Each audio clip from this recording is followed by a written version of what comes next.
All right, guys, welcome to the game. I am the Wizard of Oz. This is not my show. This is the Great American Experience. This is a show brought to you by the people who participate. That's right. So let's let them show up and let the show begin. In the meantime, enjoy the fire. Oh, hey, there's canoes. Whoa, wow. Rock on. Yeah. Hey, nice to see you, brother. I was just going to use this bed chair as time to eat. I just made Oh, well, stroganoff. Hear me. don't stop on my account. Huh?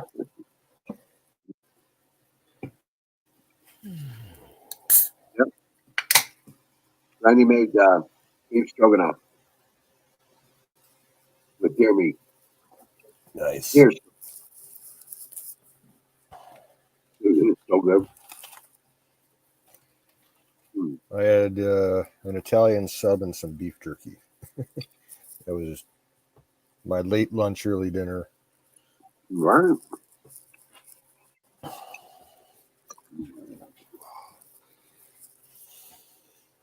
Oh, this turned out amazing. Yeah.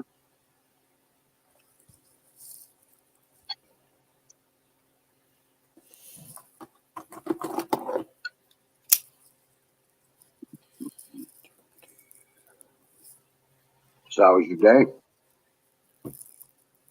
Quiet. Didn't really Yeah. do much.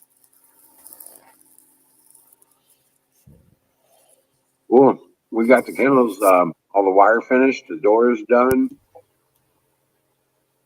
I got a lot of the wood sourced for the shelters, but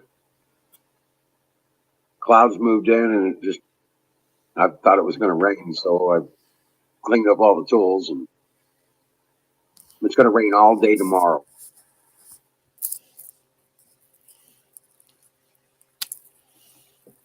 Yeah, it warmed up into the 30s today, and I think it's going to warm up a lot more tomorrow. Yeah, we got up to 60 and it's not even supposed to get below 60 something, low 60s tonight. 62. Yeah, we got 65. Okay. And it's not even supposed to get below 62 tonight. And then we got 60 Yeah, tomorrow. it's hovering at 33. It's going to be like about the same temperature all night long. Rain in the morning, Mm, and well, kind of rain the next 3 days, but it's going to warm up tomorrow, supposedly, and up to 63, right. Nice. 50 on Thursday, and then 30s and 40s for the next week. Not bad for Ohio. Getting some warm days right now. Yeah, you don't really plan for warm days until like end of April, Right. even sometimes in the May. Like a lot of people, they won't put plants in the ground until Memorial Day. Oh, wow.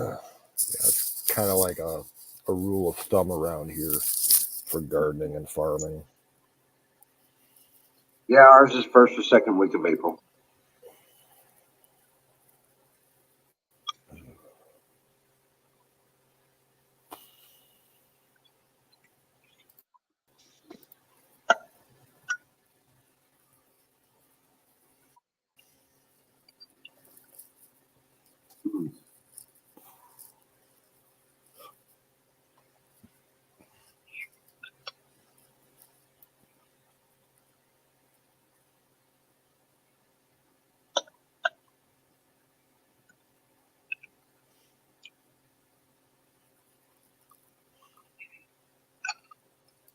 Mm. Mm. Mm. I'm gonna put my screen down. Uh, Yeah. Mm. Yeah.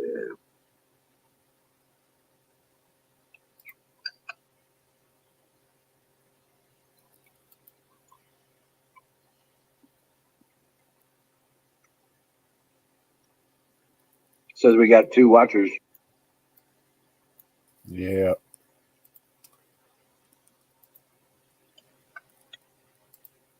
Come on in. Join the party.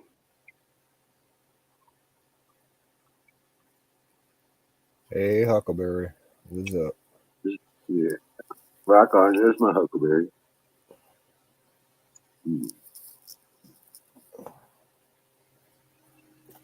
Load up the bowl.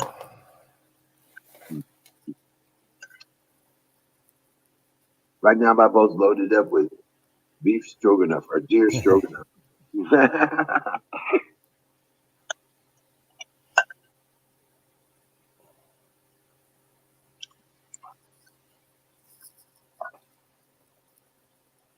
Oh, she's just hitting and running. Yeah.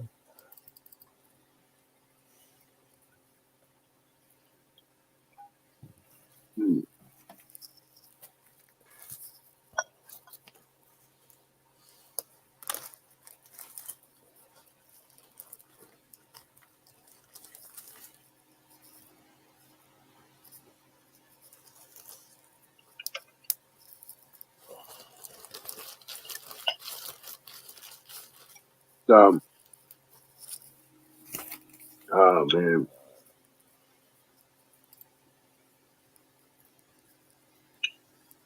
Did you see Tucker Carlson's report? Nope. Oh, dude.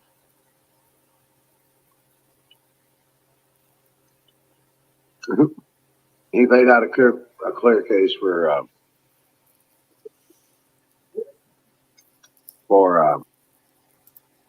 25th Amendment application using Joe's own video. Yeah. And that's just for the last week. I don't know. That's a road I'm not sure I'd want to take. You know, get him out and then have Kamala. Ugh. Well, then you could apply the 25th to her right, after that. And then you'd have Pelosi. There you go again. And then do the same thing with her. It's just nonstop. Because who's after Pelosi? It would be the Secretary of State, wouldn't it? I think so.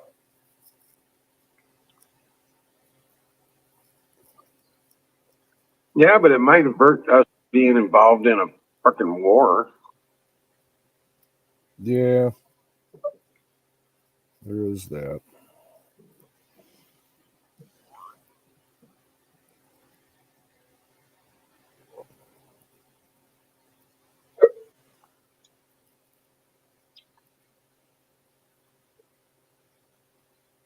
Man, I tell you what, that's so ridiculous.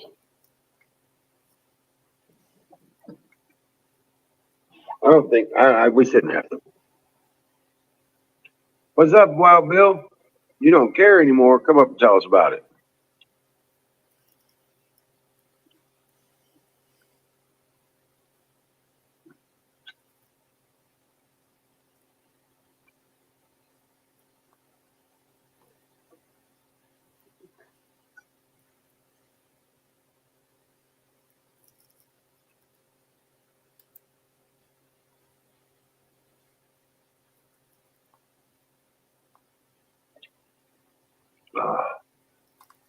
Damn, this bread was perfect with that.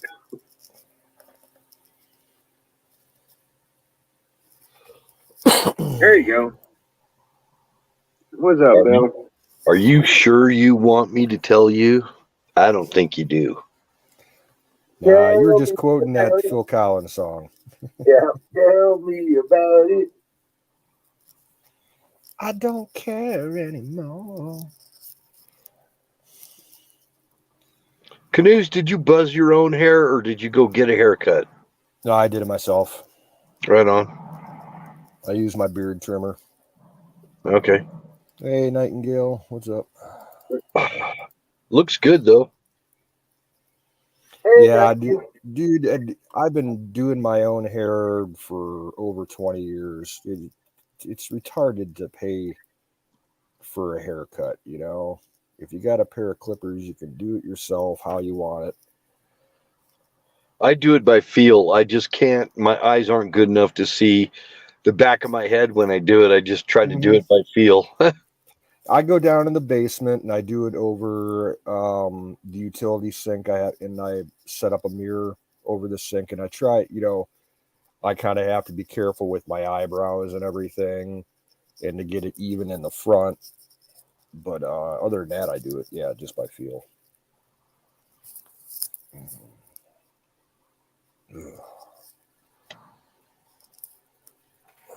My son actually bakes his head. The one that that just had my grandson. Yeah, he bakes his head. He does what to his head? He uses a Bic razor on his head. Oh, okay. You know?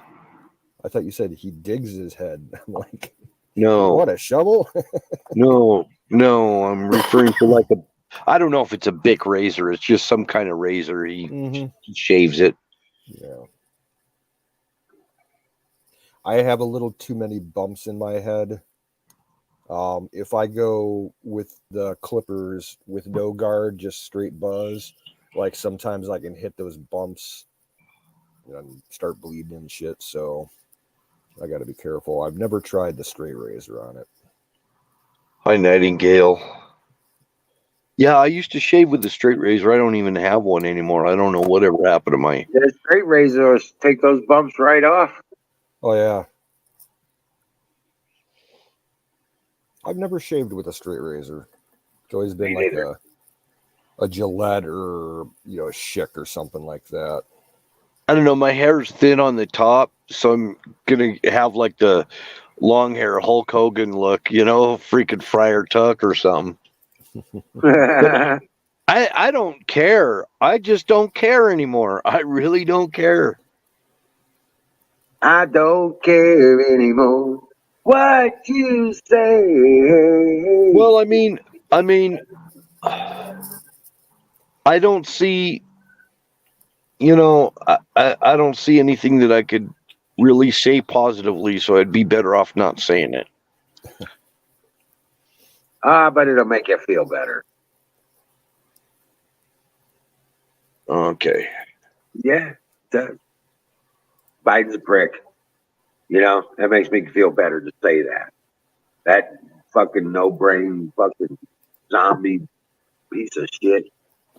I mean, you were talking about the potato and all that riffraff that's running this country, and if I don't, I'm so disappointed because I really thought that they would fix the election issue, and he would get back in there,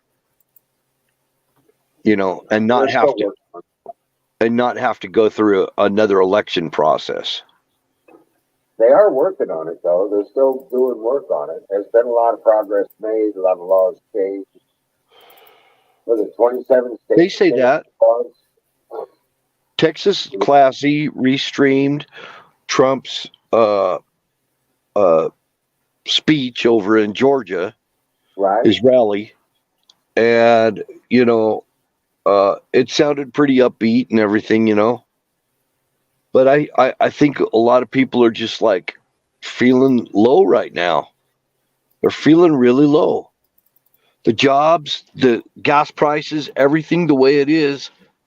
I think I'm one of them. I feel pretty low right now. Things aren't good right now. And I try to focus on the positives. The little positive things that are around. I got a grandson. That's a big thing.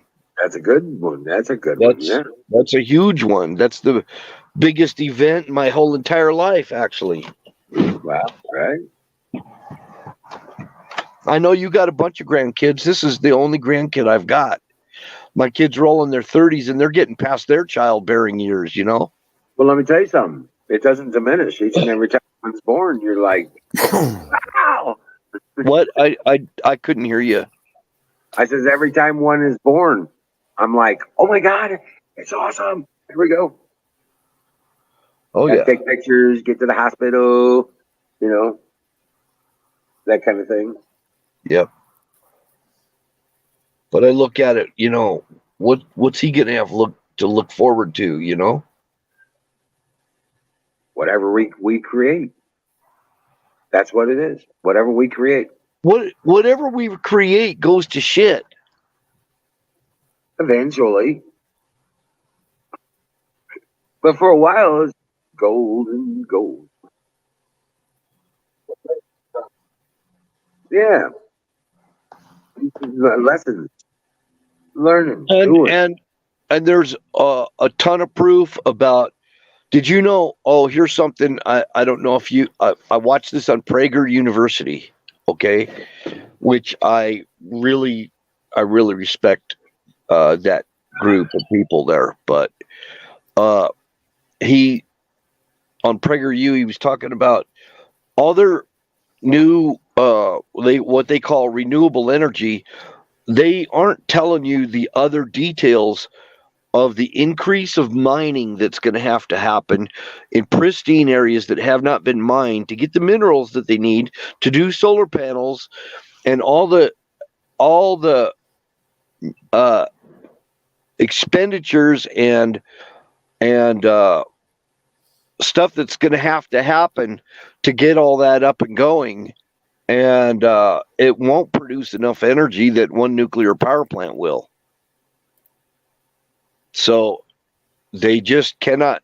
I mean, you could get enough solar panels to run your house. Yeah, I get that. But you got to have a backup generator. There's times when there's no sunlight, blah, blah, blah. You know? Or a windmill or a hydro or something like that. Well, Yep. what they want to do is they want to build the windmills, they want to build the solar panels, and damn the rest of us. And then they're going to sell that energy to us when it's windmills and things that we could be putting on our own property. But then when you live in an area where they won't let you put one on your property, and it happens, there's a lot of people that tried to put windmills up on their property and found out it was a violation of the code.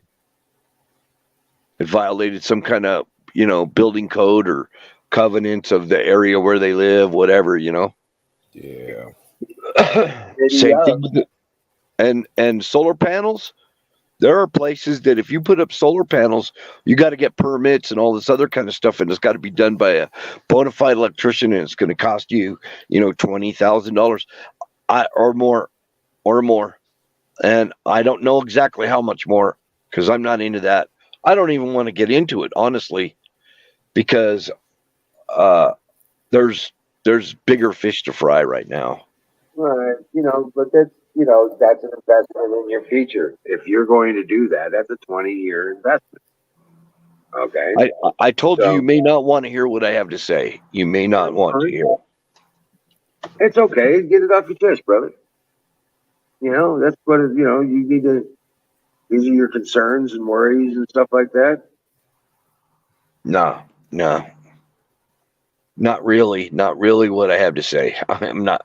I really am holding back a lot. I know you are. I know you are, and that's I cool. just got a call from the VA today. Oh yeah. What they say? Well, they want me to go check in with them. Oh And yeah. well, yeah. I don't want to go into details. It's Yeah. Okay. it's personal health issues that I'm not going to go into details on a stream on YouTube all over the I world. got you. Yeah. No, I understand. But are they gonna want? They're gonna want you to have a shot or something like that, or I what? don't know. I don't know. I don't want to go into it. I just don't know. They just called me in. They want me to go in and check in with my primary care provider. Yeah, I heard a report today that all these people that supposedly volunteered to go to Ukraine, all these libtard, dementia people, followers, they're getting to Ukraine and they're being bussed to the front without any training, without any gear, without any weapons. Yeah. So With their basically, cell phone. basically, they're going to be used as cannon fodder. Correct. And they're getting to the front line and they're like, they're streaming and they're putting up on Reddit and Twitch and Facebook all their adventures and stuff like that, and then they get targeted and taken out. And the other thing is if Putin wins, they could wind up getting arrested and getting treated very badly. Well, yeah, they're not going to survive. No, they aren't. No. There was one guy that was reporting, said they won't let us leave. They've taken our passports. They're busing us to the front, and they won't let us leave. This is a death trap. They're just going to put us out there to get killed.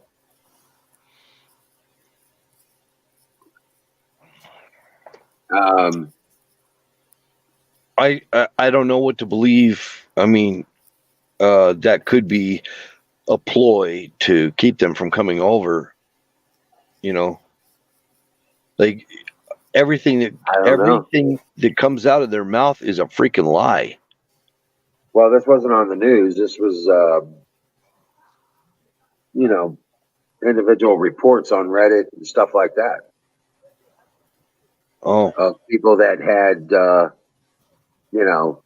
taken on the call to go fight for Ukraine from another country. It was Paul Joseph Watson put the article up. And he was like, he played one of their things. He's like, these people are being, I played several of them. Yeah, dude, it's crazier than you think. Yeah, the numbers that I've been hearing, the actual people that are going, foreign people that are heading to Ukraine to fight. Now, I'm not talking about, the social media libtard idiots that you were talking about, but like the actual combat experience veterans and whatnot. They've got over, like 4 days ago, the last report I saw, they had 25,000 people in country right now taking up arms. well, you know what, Canoes? I almost got caught up in that. I mean, in the emotionalism of it. Yeah. I actually was. I said on the stream, I said, "I'll go fight." Yep. I did too. If I didn't have my medical issues that I got right now, I'd fight too. So, well, medical issues or not, I still would go fight. But some of that emotionalism doesn't equate to facts, and we gotta know more facts. So, medical issues or not, I don't care. I'm like Wizard. I'm still like that. I've always been this way. It's never going to change with me. I got to get the war beast out of me because I still deep down inside I want to go fight a war and I want to go out in a ball of fire.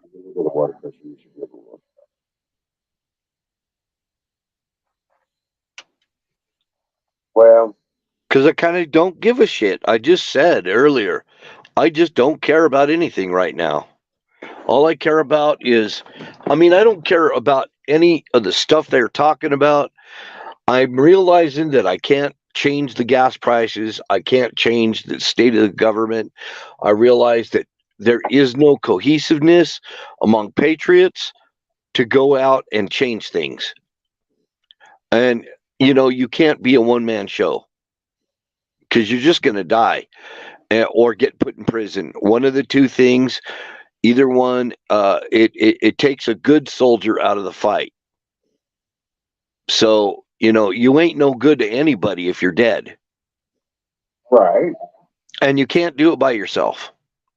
Or you will be dead or in prison, and then you're out of the fight. And that's what they want. That's what they want.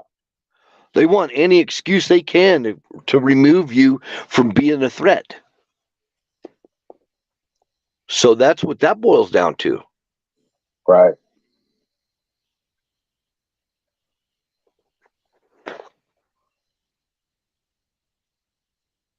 it's like Lavoy Finicum, you know, everything the Bundys were doing, they were doing everything right, you know, and even Glenn Beck went off on him. Everything a patriot tries to do, there's no cohesiveness, and people won't support each other. Not really.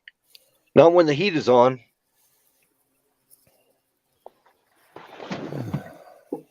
That didn't have to happen to Lavoy Finicum. Whoever those agents are who killed him in cold blood, which I saw it, whoever those agents are, they really should have been arrested and probably tried for treason. That's the way I see it. That's the way I see it. Well, that happened when Obama was still in office, didn't it? Yep. Yeah, that's why. But I mean, that's close to home here, you know? Oh, yeah, I'm sure. Same thing with Ruby Ridge up there. The Randy Weaver up there. That's close to where I live. And everybody that's a patriot gets labeled as a terrorist. You ain't no good to anybody if you're in prison or dead. And that's what happened to them all. The Bundys went to prison. One of them got his face beat unrecognizable by a prison guard. And they offered to give him plastic surgery. He says, no, I want everyone to see my face the way it is so that they could remember what the prison guard did to me. I can't remember which Bundy it was, but yeah, you go against the machine and it ain't going to go well for you. Yep. Same thing with David Koresh. Not unless you got millions with you. Not thousands, but millions. You need millions with you. And they got to be ready for war. That's just the way it has to be if people plan on doing anything. I mean, even the trucker thing, they backed out of that. Something scared them. Because I think it was going to be a lot more than what it turned out to be.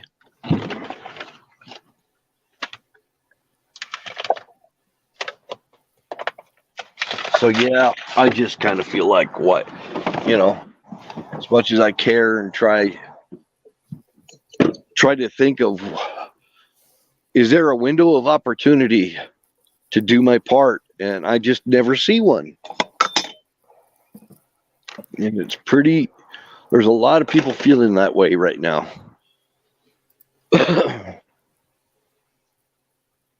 So I don't even want to go back on the road driving a truck. I don't want to do that. I got all my reasons.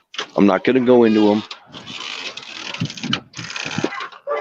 You should go full-time making fishing lures. There you go. Yeah, see your fishing lure business. Right?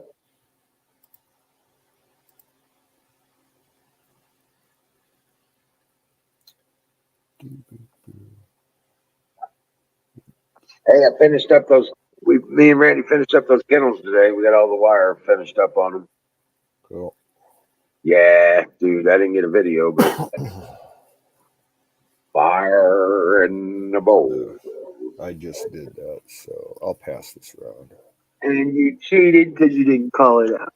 So I could probably just sit in the chat or something and throw out stupid, irrelevant comments like I've been doing. Oh, cheer up, Bill. It'll get better. You will. Faith. God is in control. You have to let it happen in God's time. All right? You hear me?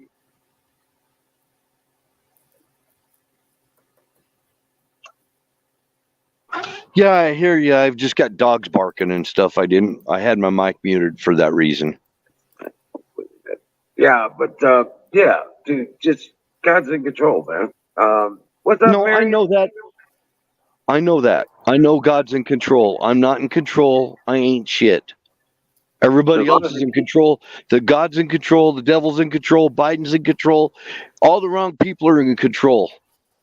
but God's still in control. I'm having a little bit of struggle here, my friend. I hear you. Well, just gird up that strength, put on the armor of God, and just walk forward. Despite the yea, though I walk through the valley of the shadow of death, I fear no evil, for He is with me. Rod and staff comfort me as I walk up beside still waters, green pastures. You're buddy. Don't.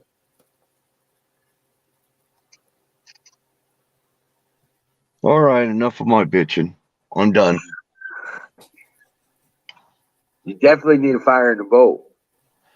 I definitely need to just keep my mouth shut.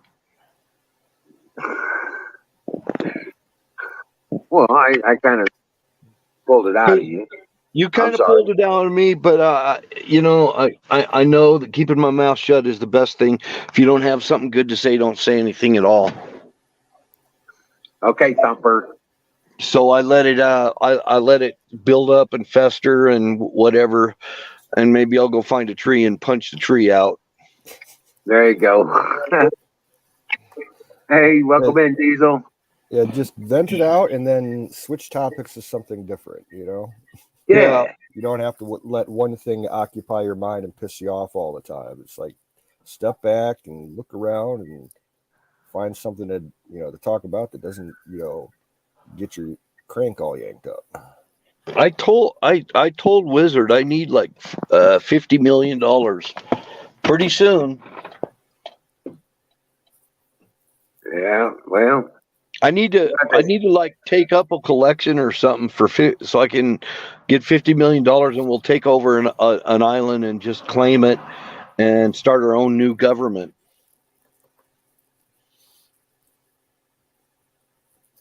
Historically, that hasn't worked well in the past. yeah. What's that? Historically, that doesn't work out very well. I know people have tried it and it didn't work out. I know. It's a pipe dream, like everything else. It's fun to talk about it. Like I said, I'd like to build a little floating island right in the middle of Lake Erie on the U.S.-Canada border. Just a big floating dock, where people Right. can, come. They can, go out there to go fishing or just pleasure cruising, or come out and there'll be at least one bar on the floating dock so they can come out there and get hosed. Yeah. I'm In kind the of wintertime, your yard gets really big. I'm kind of wondering what Huckleberry would do if George Soros drove by in his limo and accidentally dropped $50 million in a in a big garbage bag right in front of her house. What would you do if you suddenly got $50 million from George Soros and he didn't realize he lost $50 million right there, right in front of your house in a garbage bag?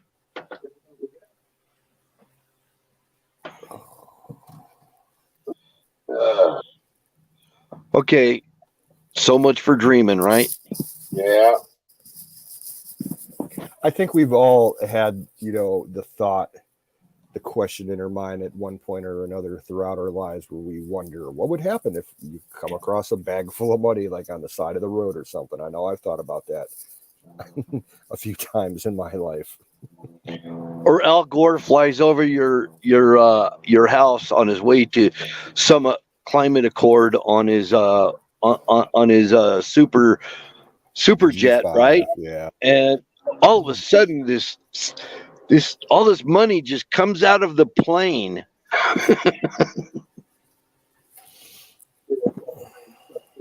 While he's flying over. Then what?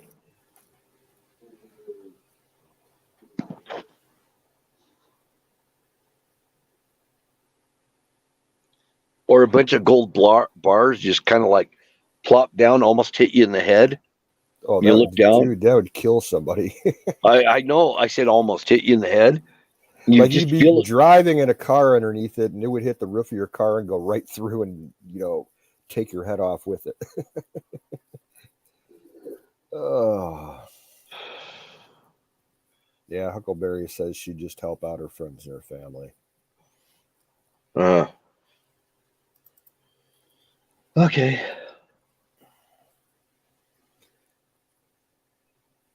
It'd be enough money that you could do more than just help out your friends and your family.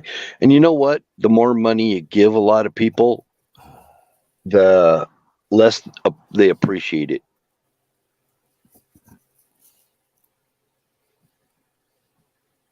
I mean, you might be ruining that person's life by giving them too much money. No, I've seen it. I've seen Yeah, kids. I know. There's there was this story about this lady up in Michigan about 15 years ago who won the lottery, and she won something like $15 million. And then the story broke like a week later that she was like a tax scufflaw, and she owed like back child support for like a long time. So she was like a scumbag. And the courts, held up her winnings and basically told her that she had to pay off all, the money that she owed everywhere. And she still walked away with, like $2 million after all of that. And what did she do? She went through all of it like within 2 years, and she, became a druggie and all that shit. Yeah, it could ruin lives for sure. It can. It can. But it could be however you get a windfall. Windfalls happen. People, it does happen to them. I mean, you might be digging in your garden or something and hit something hard there, and you start digging it. Like, what the heck? You find out it's a great big box full of freaking money or treasure of some kind that some old geezer buried. It could be Zoom. Zoom could hit a windfall.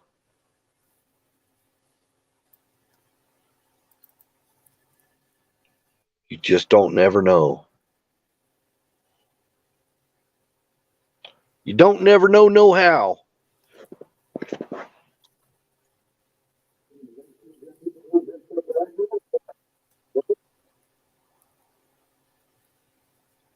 You know what I would do?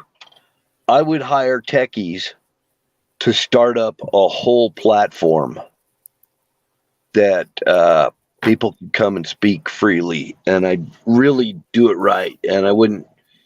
The people that were tried it and failed, I would not put them in on the team.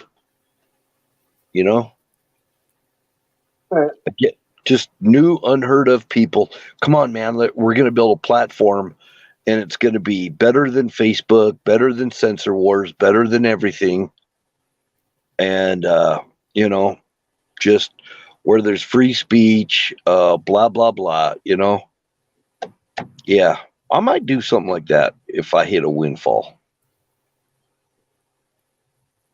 That would be a start, and then pay off people's mortgages in my family, pay off their cars for them, whatever, so that they have no more debt. And if they decide to go into debt on something after I pay off their debt, then they have to pay me back before they go into debt. They have to call me. The idea is to bail them out of their debts. People around me, that's what I would do. I'd bail them out of their debts, and then I'd offer. Yeah, I'd tell them only on one. There's only one little stipulation. When I do this, you're not ever to go into debt again. And if you do, and you make that choice, you owe me all the money that I paid off. And you're going to make it in installments, and I'll put it in a contract. I'll pay off their debts, but then they have to pay me back if they choose to go into debt again. That's what I would do. I don't care if it's a student loan, a car loan, a house, a home mortgage, whatever it is. That's what I would do. If I suddenly hit a big windfall, that's what I would do. And it'd be people, I'd start with my family, and it might extend out a little bit. But that's what I would do. Because I hate seeing people lose their souls in debt.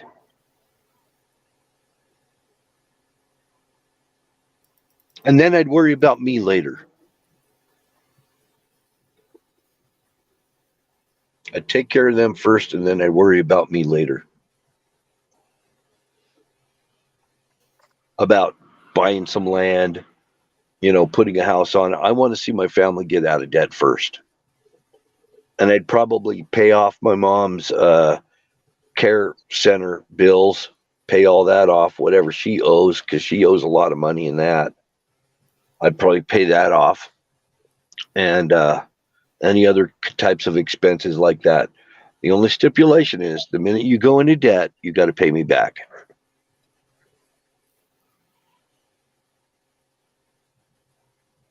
And that's that. Okay. Yeah. I always thought that I would do that. I'd pay off all my family's debts, but I would just be like, okay, I'm paying off your debt. Here you go. You know what I'm saying? I'd make the payment to the mortgage company or what have you and make sure it got paid off. And then there you go. I would move on and then start building Emerald City. Maybe I might put a timeline on it, like a 10-year period, Right. I might put like a 10-year period timeline on it. If you incur any debt, you need to pay me back in full. I'll pay off all your debts, but within the next 10 years, if you incur any debt whatsoever, you have to pay me back in full, and I'll give them payment arrangements of some kind.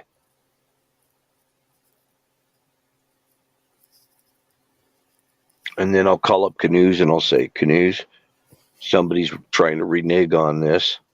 Go take care of them. Right. Canoes would be he'd be my like personal thug. He'd be the thug. Not a thug. I'd be like hitman. And I'll pay you extra if you use a canoe paddle.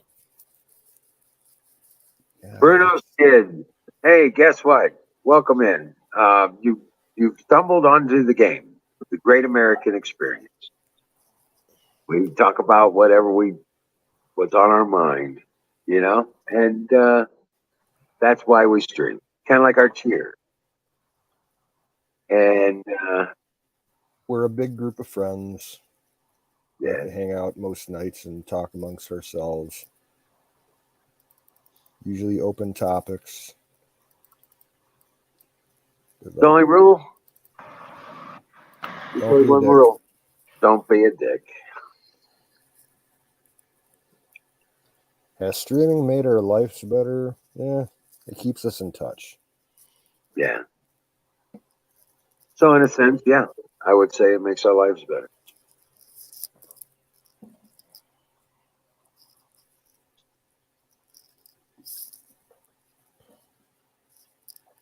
Now, I think what me and Wild Bill should do, if either of us hits the big money, we'll get a couple of boats and we'll run a flotilla on the Great Lakes.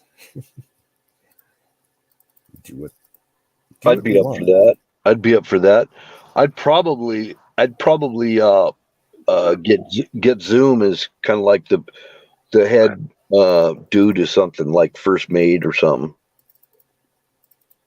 I tell you what I would like to do if I had all the money that I didn't know what to do with.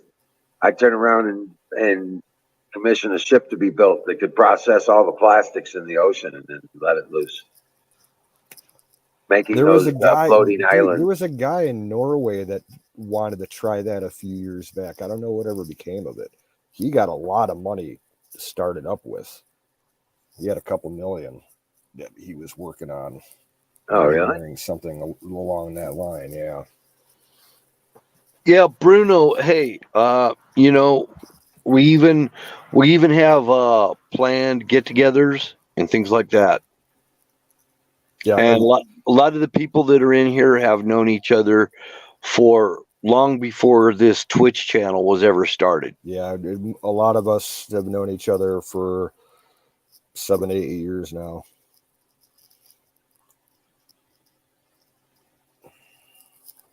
from the Wayback Machine. The old school Ron Gibson days on YouTube.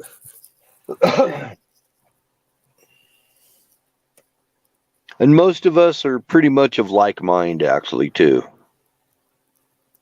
And there are some people that are kind of out there a little bit that come in and get entertained by us.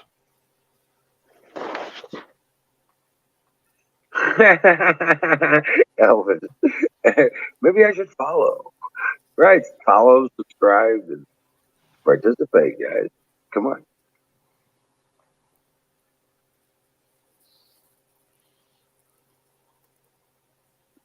This is an adult-only stream, though. You got to be like 18 to partake with us. Yeah, got to be a grown up. Yeah. Because fire is in the bowl. Because we do talk about a lot of.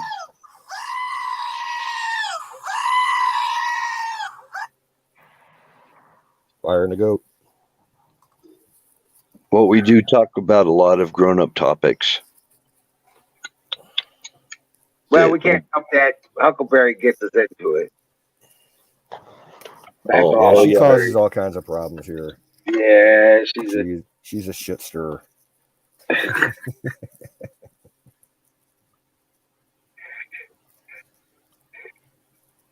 That's okay, Elvis. We've actually in the past called ourselves. We are the land of misfit toys. Okay, we don't fit in anywhere else, and we're just looking for like-minded individuals, also misfit. And they usually hang out for a long time. And if they don't, they come back after a little bit. We're kind of like the acronym that they used to describe U.S. Marines. We're Uncle Sam's misguided children. Right. At least the ones of us that are Americans. Oh. And there's people here from all over the world. Yep. We're not like, a bunch of people in Colorado only or in Michigan only or anything like that. No, we've got Canadians, people from all the hinterlands way out in the middle of the ocean and stuff. Yep. UK, Netherlands, Denmark, Australia, Norway, Argentina, Turkey. Australia, right? Yep, Turkey.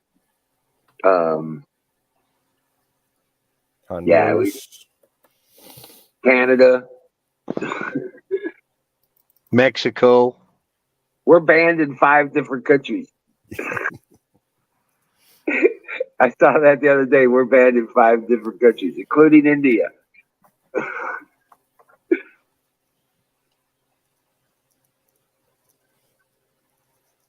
Mogadishu, just some places like that.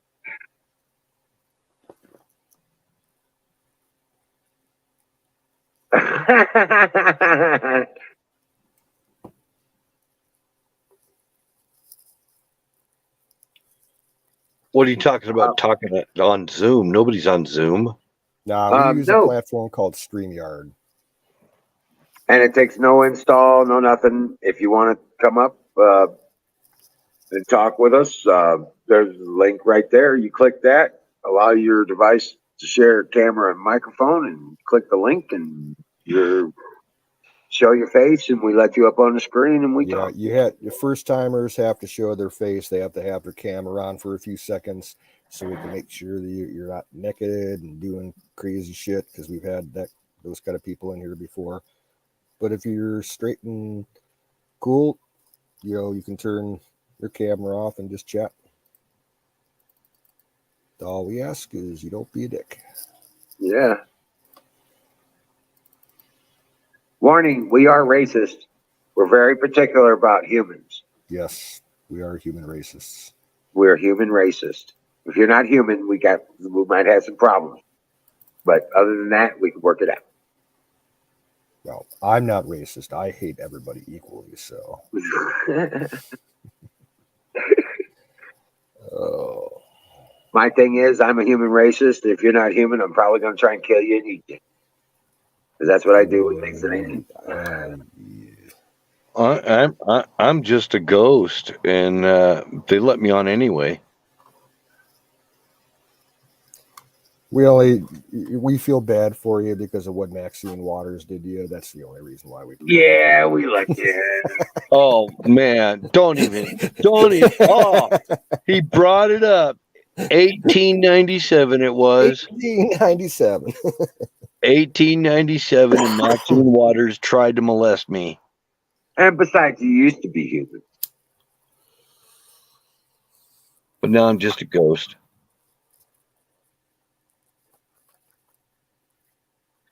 I hate Since you can't eat toast, you're safe by me. I hate everybody's hate equally. Well, yeah, there is that. Right, Elvis? What's up? Chat? What chat? Who are you people and what are you doing in my room? Don't even ask me that, Elvis, because I can walk through walls. Right. He can see you in the shower. Hey, Miriam. You know what? Miriam owes us. You got to come up here, Miriam. You got to grab a link. There he is. Grab the link and get up here and tell us what's going on. You're at Bears. Yeah, get on with Don. Yeah, come on up. I know, huh? Out the There door. goes years of counseling out the door. Yeah.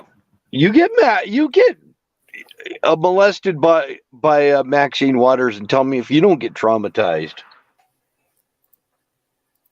She touched my butt inappropriately. And licked his ear. I mean, she was literally breathing down my neck at the time. She like humping your leg, I looked around and I go, grinding. "Oh on shit, you. it's James Brown."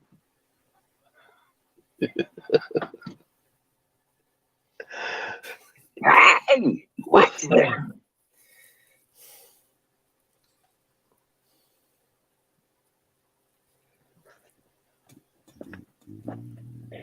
So, but yeah, no shit, man. Nah, I would be building the shops, you know, getting a full blown timber mill and timber workshop for uh, timber construction, doing a automotive bay shop, then also having a full metal welding, forge and smelting shop, then set up for all the great hall, so we could, and the kitchen for it would be the processing for all the gardens and the orchards and the vineyards and all the stuff, so we could process everything Well, from freeze dried to canning to cold storage. what you need is a D10 Caterpillar dozer to just go right straight through the property from one end to the other and cut a big swath. I got a 580 SE case backhoe. Okay, it's going to cut a big swath then, right? Yeah, it'll take a little work, but yeah. The trees that come down, we send them to the mill. The rest of it gets cut up into firewood. You know what the best way to get trees down is? Explosives. Explosive. Well, that's a good way to get the stumps out of the ground, but the best way to get them down, I think, is a dozer. Yeah, I just run them over. Yep. Just frickin' drive over them, put that blade down and drive over them. Scoop them out of the damn ground, and it'll pull the roots out a lot of the time.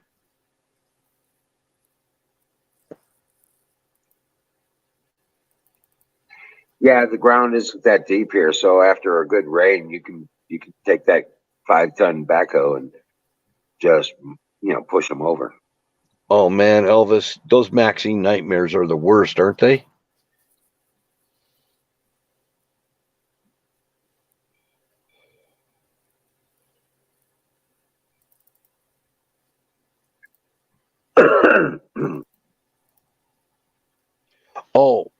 Today I watched a movie. A guy, I guess he might have been up in Canada, was making charcoal. And he Yeah. was using a 55-gallon drum and a great big honking, uh, what do you call it? He modified Propane a tank. propane tank. Oh, you saw the same one? Yeah. Yeah. It's got that makeshift lid on it that's not sealed, but Yeah. it acts as a stand for it in the bottom of the barrel. They cover it in wood and light it Yes. up and make the charcoal. Everything inside the container turns to charcoal. Yep. That's exactly what I'm talking about. And he's using the charcoal for running his forge. So he made his Imagine own making black powder. Yeah.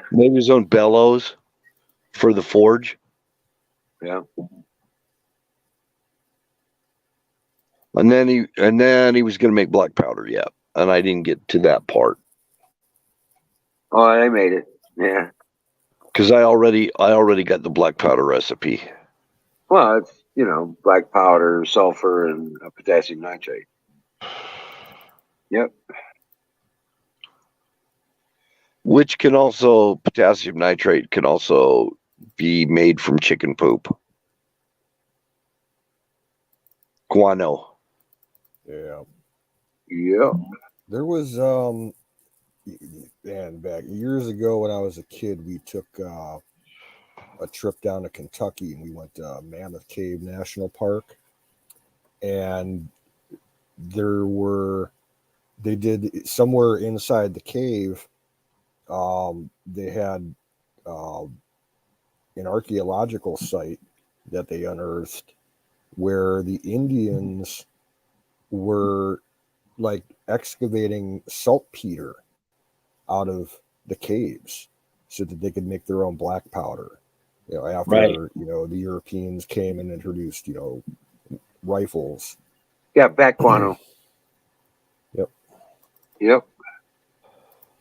Bat shit. Which is a lot higher in potassium nitrate than chicken poop, but yeah. It's actually the number one fertilizer you can buy is bat guano. It's the strongest fertilizer. You actually can't use it by itself because it's such a hot fertilizer. Right.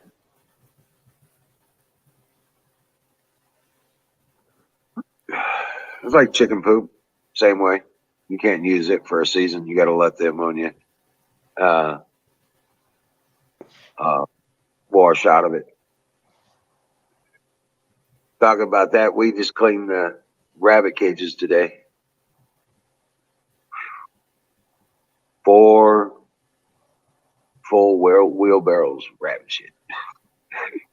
Going to the garden.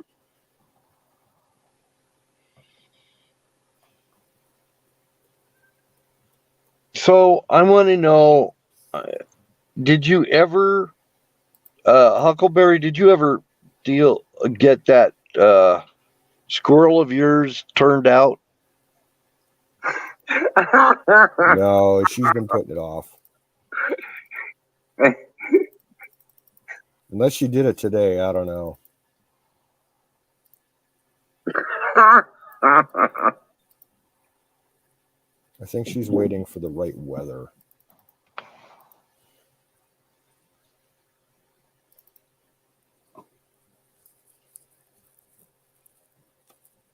She's going to start up a squirrel bordello.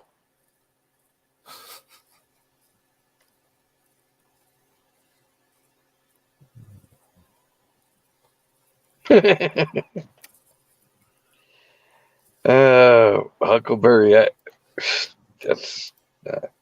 can't go there.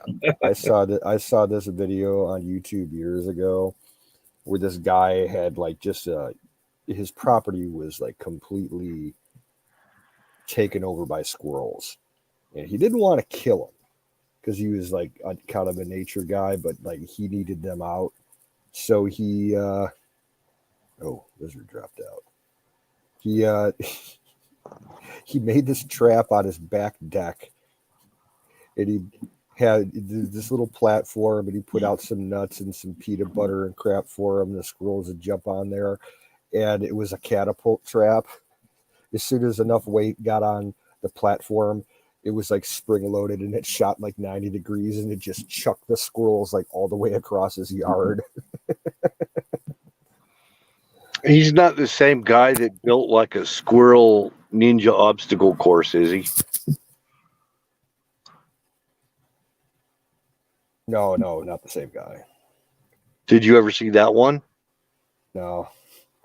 He did an experiment to see what squirrels would do for food. And I mean, he got these squirrels like leaping like 100 feet and stuff. And then they'd have to walk a tightrope and all this stuff. Yeah, I mean, it was intricate. It was like there was a tightrope walk for them, and it was a obstacle course. And then he had it where they go down a slide and all this other stuff. It's just hilarious. For years and years, here in the Cleveland area, one of the biggest like public show convention type things is our annual boat show that we have at the biggest convention center in the area. And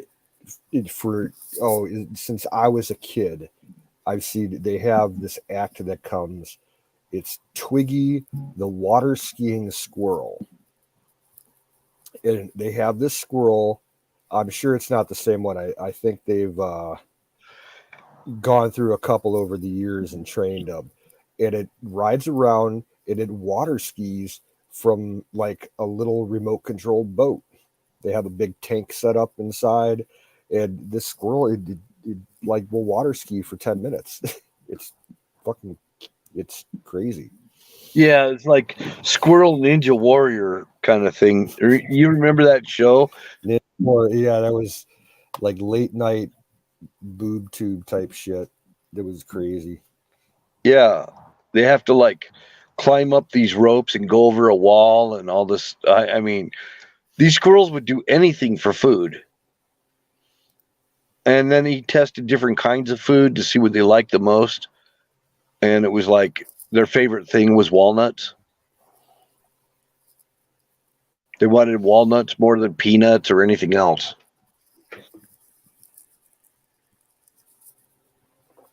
And there'd be like and he had like door 1, door 2, door 3, and the squirrel could see in there that one of them had walnuts, and he'd go for the one with the walnuts. That's how he kind of figured it out.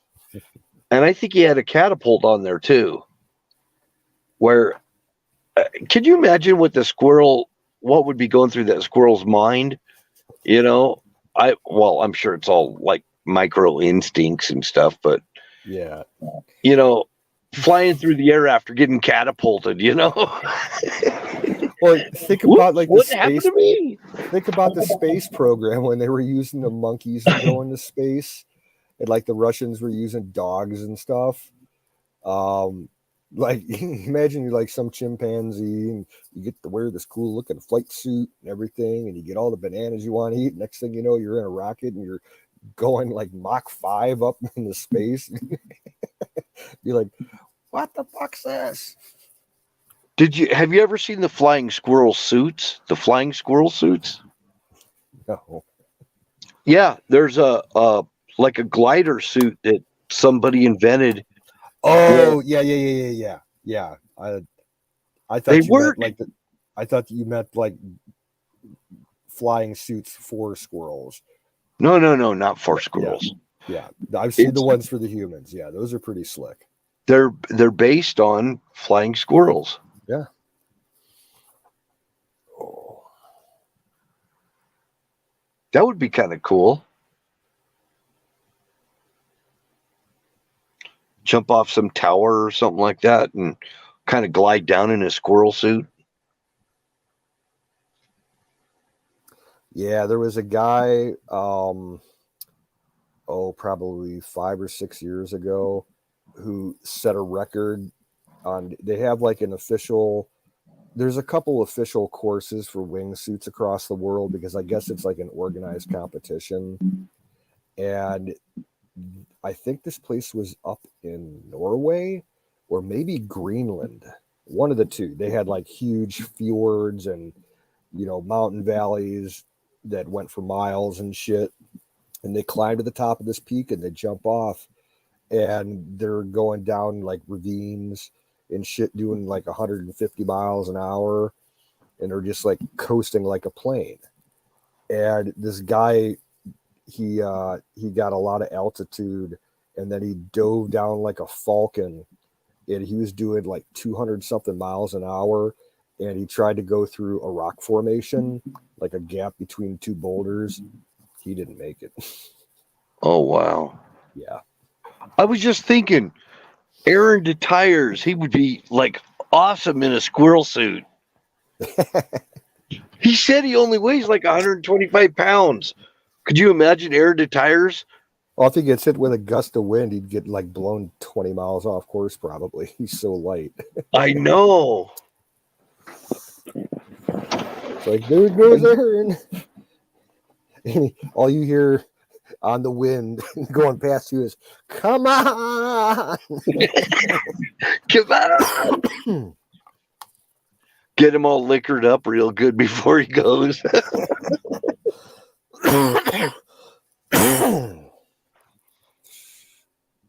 Yeah, I don't know if I go wingsuited, but I would like to go parachuting sometime. He was talking about making a zip line across the creek over there. Yeah. He's already got, and he cruises around on a Segway and everything. He's already kind of got the mind for that. I could see him in a wingsuit. That is what it's called. It's called a wingsuit. Yep. Yeah. That would be freaking awesome. Aaron DeTires in a wingsuit. Excuse me. Yeah, I used to have a good friend who was an ex-Army Ranger, airborne, and he told me for years, he's like, yeah, if you ever want to go jumping, let me know. I'll take you up with me. I'll do, we can do it tandem, so I'd be attached to him so he could, it would be completely safe. He's like, yeah, I jump like 3 or 4 times a year. I would need, as heavy as I am, I think I would need like an inflatable wingsuit. It'd have to be inflatable and expandable. So I make sure that I could catch the wind just right and everything. Another thing I'd love to try is just plain old hand gliding. I would love to try that. I wonder if anybody's ever thought of an inflatable wingsuit. Well, there's that guy that made that the jetpack suit that he's been working with the Navy. Actually, the British Navy. I don't know if the guy's he's either American or British. I'm not sure, but he did some testing with the Royal Navy, and he's got this suit that he wears that has 4 little turbojets on it, 2 at the ankles, 2 on the hands, and he flew off the deck of like a destroyer and flew like almost a whole mile to another ship and landed safely on the ship, to demonstrate the tech. They're talking about, maybe using it for commando teams and shit. How about a helium inflatable suit? That's it.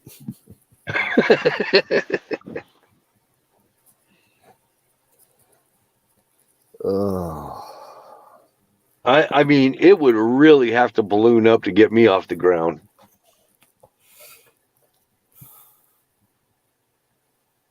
Do you remember there was that one idiot like 15 years ago in California who he rigged up a ton of helium balloons and attached them to like an outdoor lawn chair? Yep, I saw it. I remember that. And Didn't he end up dying? Well, I think he had a pellet rifle, so he could shoot the balloons one at a time, so he could make his descent. Okay, yeah, I remember that story. That was like, what? And then there's that mysterious jetpack guy around LA that makes an appearance like twice a year. And he's like really stupid or arrogant because he's like always flying around like heavy airline traffic areas. Like he was flying over LAX, the big airport there, like Oh, wow. a year or two ago. Like just stupid.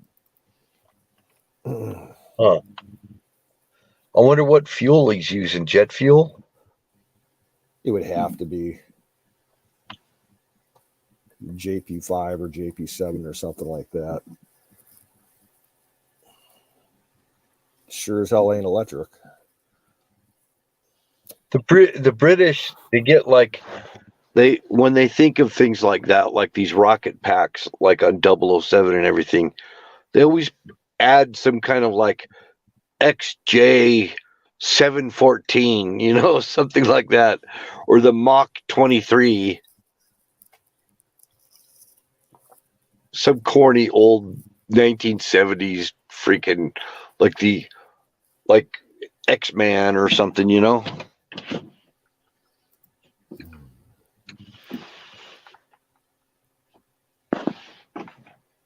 The man from Planet X. Somebody killed the chat. Maybe I did.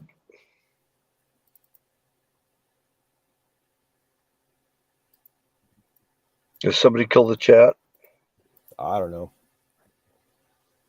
It's been Did like 10 everybody minutes leave? since anybody said anything. Is there any lurkers out there? Oh yeah, there's people there, but they're just quiet. Let's see here. I saw AZ in there.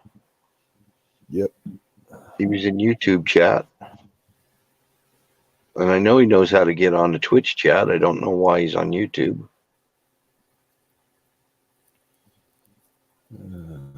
Looks like Aaron finally shut down. I saw him. He said something in the chat 15 minutes ago. Oh.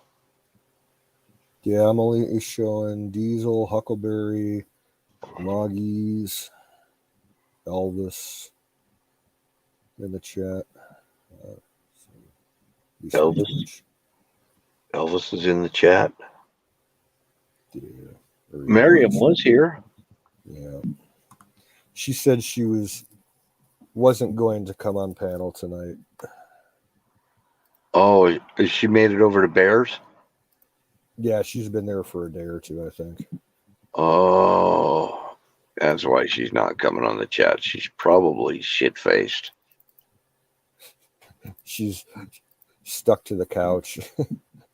Yep. Like, I'm so fucking stoned. I knew that was going to happen. Hey, welcome in, AZ. She's going to be like Rip Van Winkle and wake up like 7 years later and go, oh, shit, I've overstayed my visa.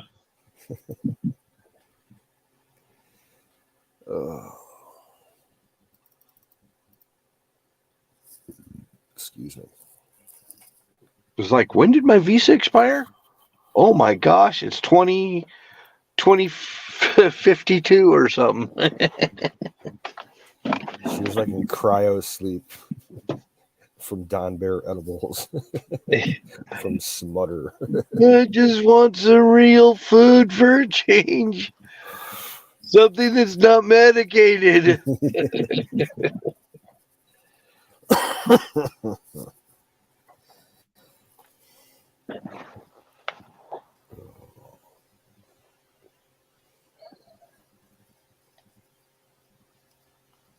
Oh man, that was funny as shit.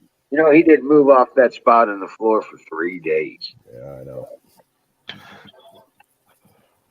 Where's Aaron? Oh, he's still in the Jamaica room. Well, that was after the first 3 days. Then he was in the Jamaica room because it was always warmer in there than it was in the rest of the area.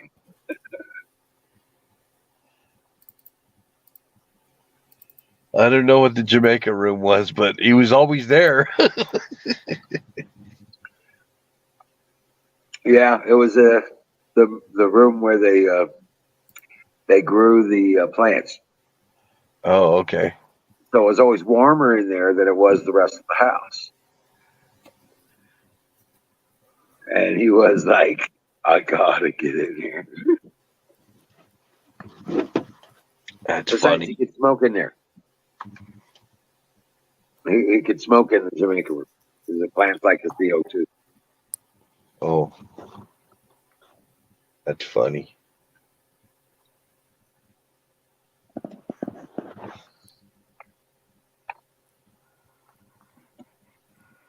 But yeah, I remember him telling Don, he says, Don, we got to buy some food that's not medicated.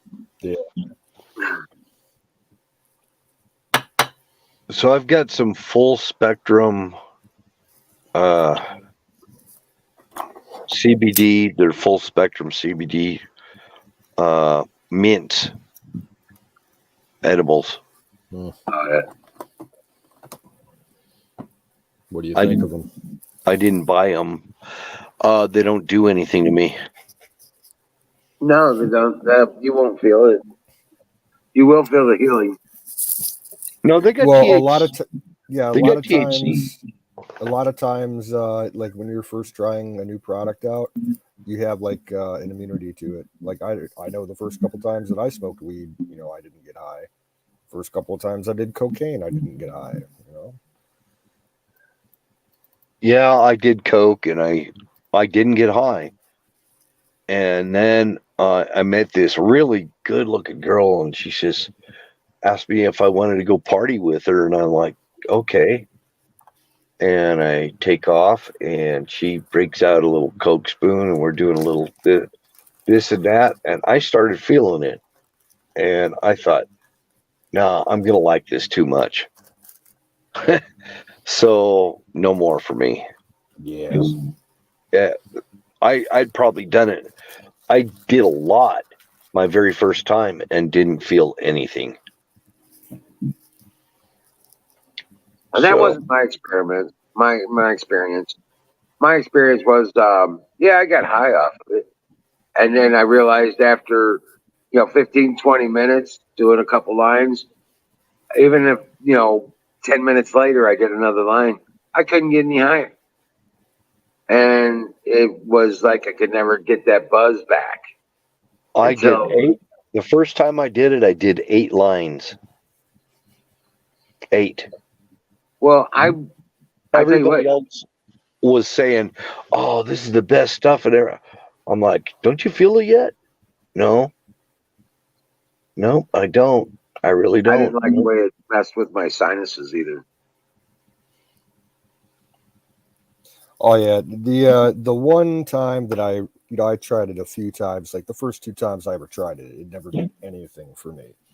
But the one time that I really had fun with it, me and my best friend at the time, she got a big deal on a whole fucking 8-ball, and we sat in her place for I think it was like 3 days. Yeah. And just did nothing but fucking coke. Wow. And at the end of it, like, I had such a raw, bloody nose. I'm like, yeah, no, enough of that. Yeah, I didn't do it that long, but I only snorted it like once or twice.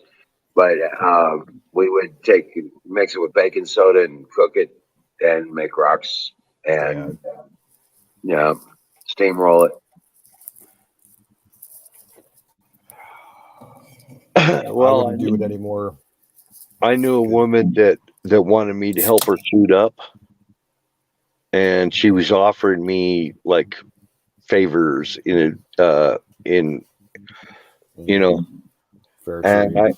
and I'm like, no, that's okay. I said, if you want help with that, I'll help you with that, but you don't need to exchange anything. Yeah, I knew a lady who lived in my apartment complex years back. That was in an apartment complex. Yep. It wasn't coke. It was opium, not heroin, but like powdered opium and gum opium, and I bought some Red Rock opium off of her and smoked. It was really good shit. And I think the third time I went over to buy some shit from her, she's like, this one's on the house if you want it to be on the house. I'm like, no, I'll pay. She had like 2 kids in the house at the time, like screaming babies. I'm like, no, we're not getting into that. Well, this one, she, AIDS had just come out. And she called it, when she was shooting up opium, she called it skin popping. Yeah. This is down in Florida. And I'd never heard of it. And when AIDS had just come out, and she says she was offering something in exchange. And I'm like, I was thinking about AIDS and everything. No, I don't want to get AIDS. I didn't want to get STDs. Right. Yeah. Hey, Huckleberry. Welcome back.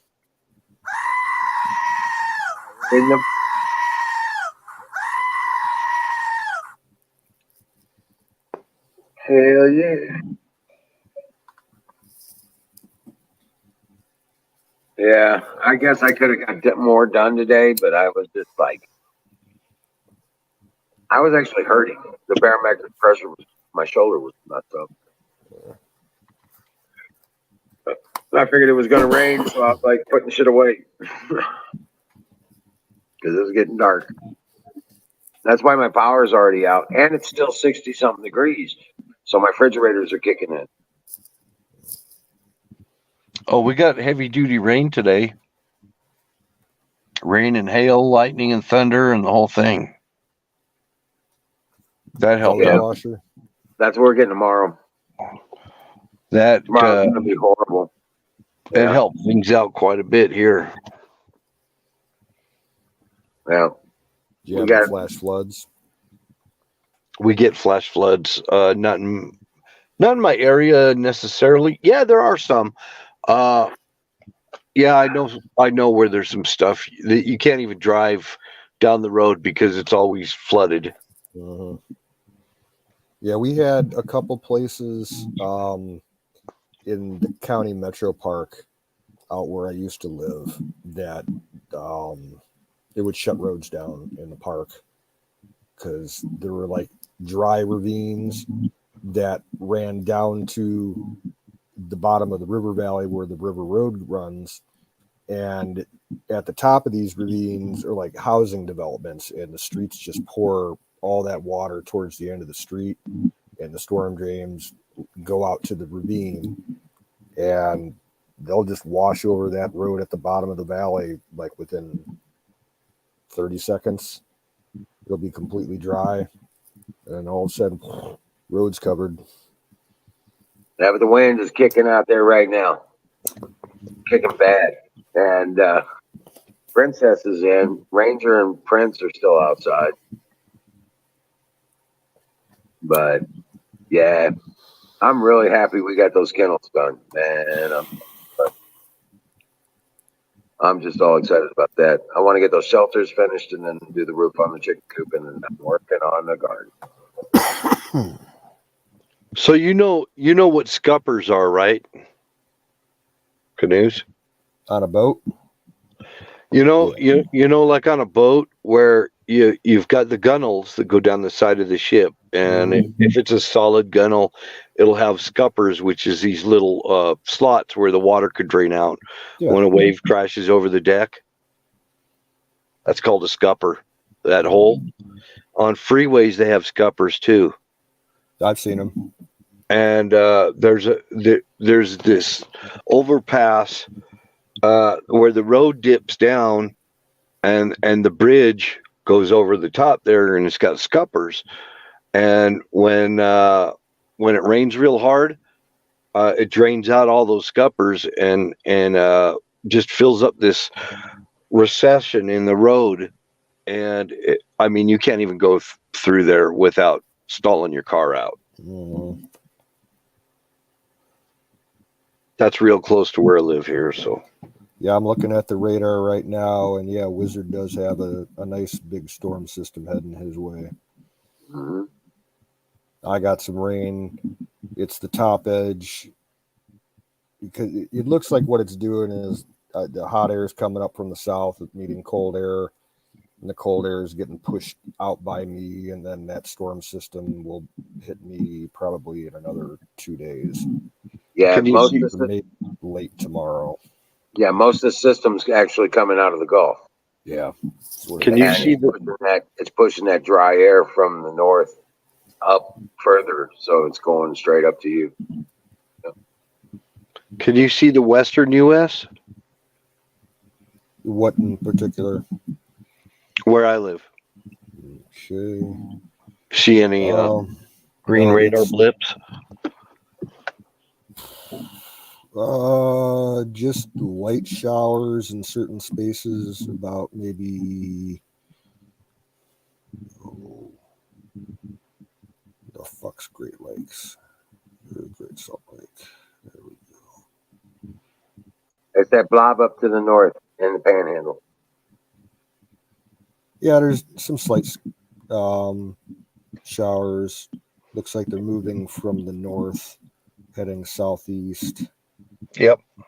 And it's mostly in the mountainous area. It's not down in the valleys or near the lake, really. Are you True. closer to Ogden or Salt Lake? Salt Lake. Okay.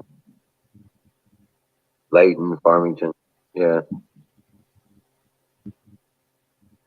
I live 5 miles north of Salt Lake. Yeah, just scattered showers, nothing major.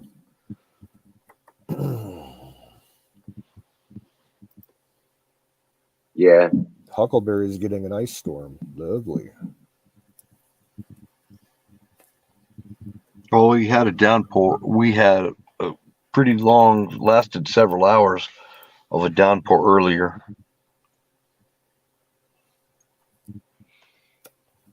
So it's going to make a difference. Anything is welcome.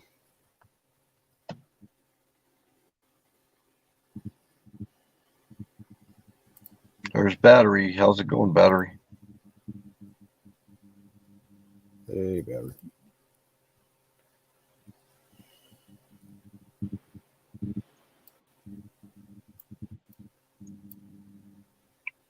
Oops, I messed up my tab.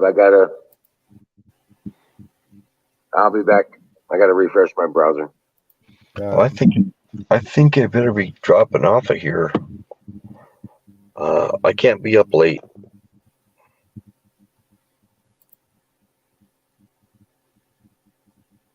Or I'll have a very bad day.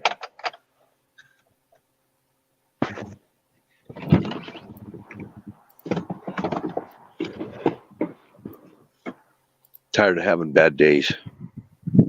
I'm going to pull up the current radar so you can see what's going on.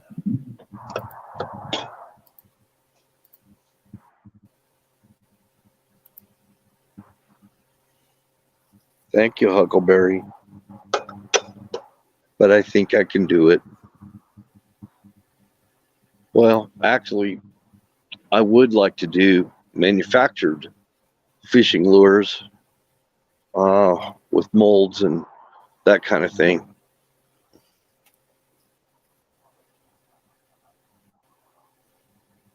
So I'd be able to put out a little more bulk and, you know, be able to sell Past one. your bedtime, huh? Because a lot of people don't want to pay for custom lures. They just don't want to pay for it. I realize that. Put them on eBay. Shit, what do you got to lose? I don't have enough of them to put them on eBay. All I don't you need have is one. enough. All you Why need is do I- one. Why? Why one? You sell one at a time. Mm, You sell one at a time if you want. I don't want to do it. I don't want to put it on eBay. Okay. I don't want to do that. That's not. It's going to ruin it. And I don't know how to explain it to you. I mean, I can't. They're hand done. I can't put enough of them on there. People are not going to pay what I need to get out of them if I sell them that way. Bill, there's no mass production necessary. You sell what you make. You got one of those, you take a picture of it, you put it on eBay, and you say, I want $5 for it. You pay for shipping. And if it sells, great. If it don't, great. And then you move on next. You do item by item. You don't have to sell mass production. You can ship them in an envelope and shipping's only like a couple bucks. I mean, I'm not trying to kick you around here. I'm just saying it's not that hard. It's not that difficult. There's no mass production necessary. If you have someone, you make a couple of ones you wanted, and you got extra ones, you want to give it a shot. Take a picture of it, put it on eBay, set it up for $5, and they pay for shipping. Done. They pay you over PayPal and ship it out. It's good to go. Done. But there's no mass production. There's no expectation of orders or any of that shit. You just do one item at a time.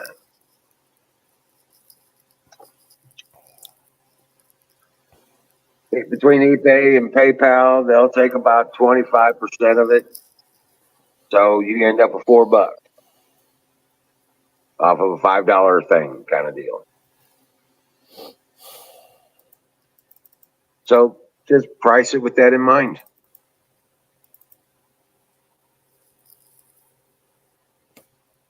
And just set up one at a time, dude. This mass production thing is just an excuse. But that's okay. You don't want to do it. I understand. Thanks for the advice. I will take it into consideration.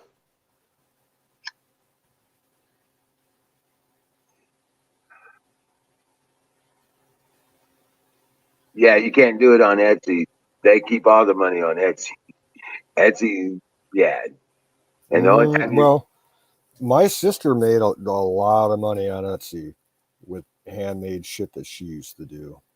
I don't know if it's like that anymore, but yeah, going back like 5 to 10 years ago, she made thousands of dollars on Etsy, just making stupid party favors out of paper.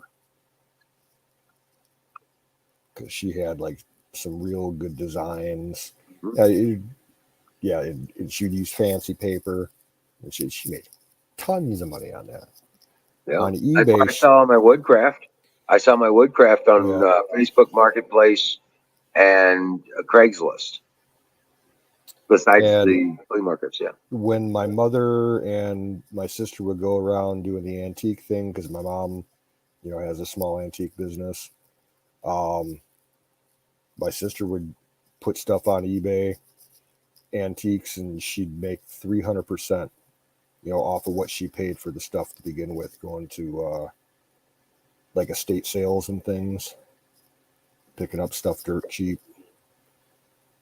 Yeah, the Christmas ornaments that my mother would find and sell, she was making like 400% on those on eBay. It was crazy. Right. She'd go to an estate sale. Go ahead. Yeah, my mom would go to estate sales and find like old Christmas ornaments from like the 30s through the 50s and 60s. Yeah. And it'd be like $1 a box. It was like a box full of ornaments and stuff. And they're all the old blown glass hand painted shit that's worth a lot of money. She'd turn around and like for one particular ornament, she'd get like, $75 to $300, depending on what color it was and shit. Oh yeah. Oh wow. And she still has stuff for sale at 2 different antique malls in the area. She's got a couple tables. Huckleberry says on Etsy, did you get to keep all the money? I had listed on Etsy and never got any even views. They wanted me to pay to join this advertisement club or something. Oh, Yeah. I've viewed your stuff on Etsy. Yeah. Well, I Or- mean, Well, they're probably just hiding the numbers. You know, yeah. people, some businesses can turn shitty.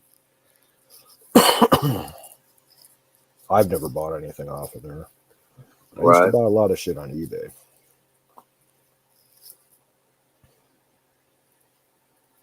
A lot of old camera equipment and audio equipment for most, and camping gear. Right. Battery did you say he'd love to see the lures if he'd want to sell them. He'd love to see the lures, even if he did. Probably even if he didn't sell them. I know you showed some of them on here before, but you have to remember, Battery doesn't remember his name after about an hour of the show.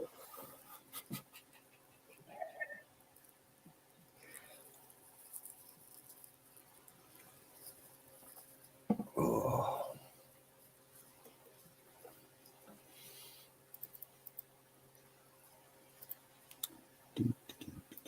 Yeah, the lures are very nice.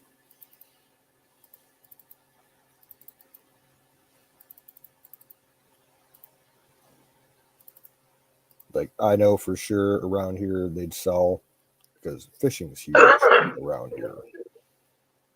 Yeah, fishing's more popular than hunting where I'm at.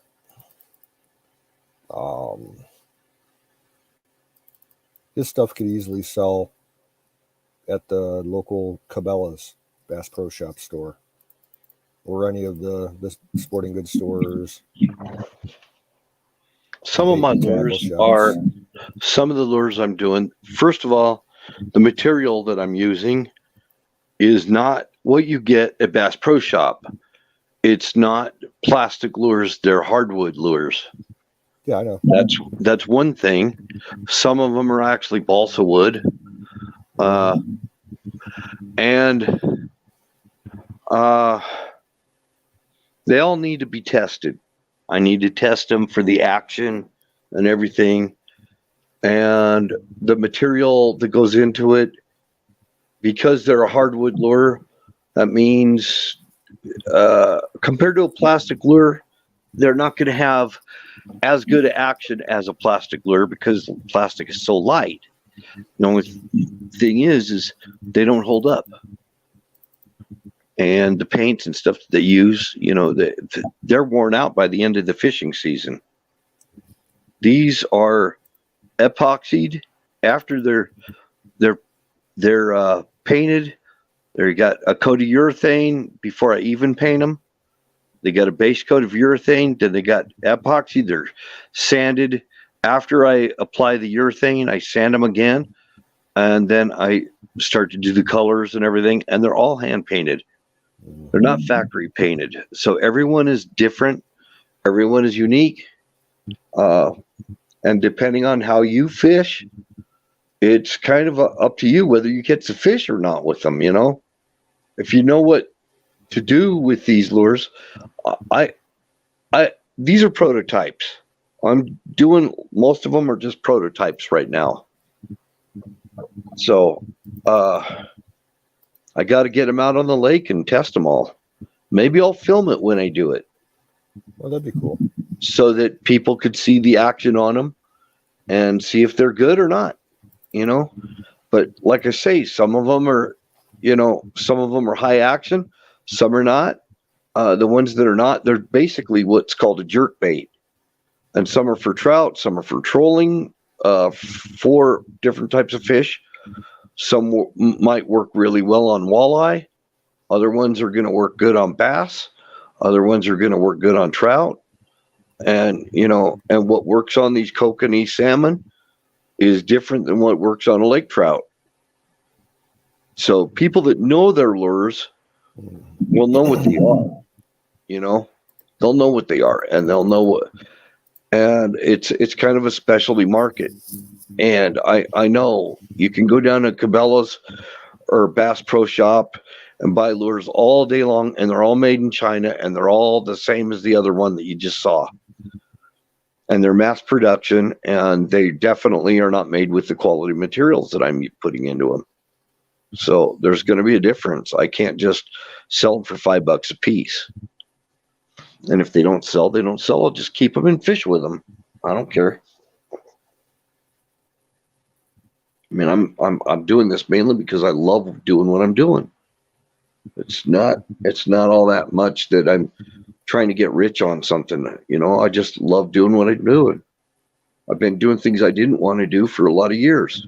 All you got to do is market it, man. Handmade, out of love for the craft, out of love for doing it. And I'm asking for $20 for this lure. You know what I'm saying? No, don't offer any excuses. Don't be upfront. Market it. Handmade with love for the craft. You know what I'm saying? And just put it out there.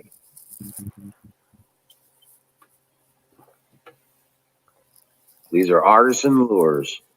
Yep. Handmade.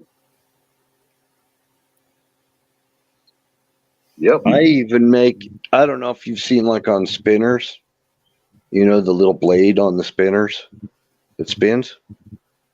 I'm making them out of Copenhagen lids. Hey, whatever works. Right. That's part of the thing about it, is I've got 3 tackle boxes. All of them were passed. I got 4. All but one of them were passed downs from friends of mine that died. Yeah, I got my dad's old tackle box with some of his and some of my grandfather's stuff. Right. I got my dad's stuff. I've got Joe's. Remember Joe? I've got his tackle box and stuff. I've got Ron's tackle box. You look inside that tackle box and you think all the years that whoever owned everything that was in it had to buy all that. Yeah, I know. And you think now it might be used, might be older, but then here's the big question. What would it cost you to replace everything that's in that tackle box? Probably hundreds. In this day and age. Mm-hmm. So if you got a tackle box that's full, it's got a lot of cool stuff and everything in there, imagine what it would cost you to replace it. And to not go fishing when you got that, when you actually own that and you own all that fishing gear, to not go fishing, you're basically, I don't know, torturing yourself. Yeah. You think about it. That's what I'm saying in the chat about Zoom bait. Like fishing is his absolute favorite thing in the world, and he's got gear, and I'm going to be sending him a lot of fucking tackle and gear, and he doesn't have anybody to go with. He don't drive, so he can't get out to the water. He needs to make some friends in town and go out fishing. I think he said recently he hasn't gone fishing in like 2 years. See, he needs to get some fishing done and get his line wet. Yep, I know that'll make a whole world of difference for the way he feels right now. And then clean that fish, cook it up, and get her done.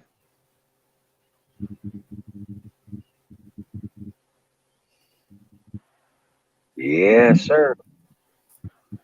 Fire in the boat.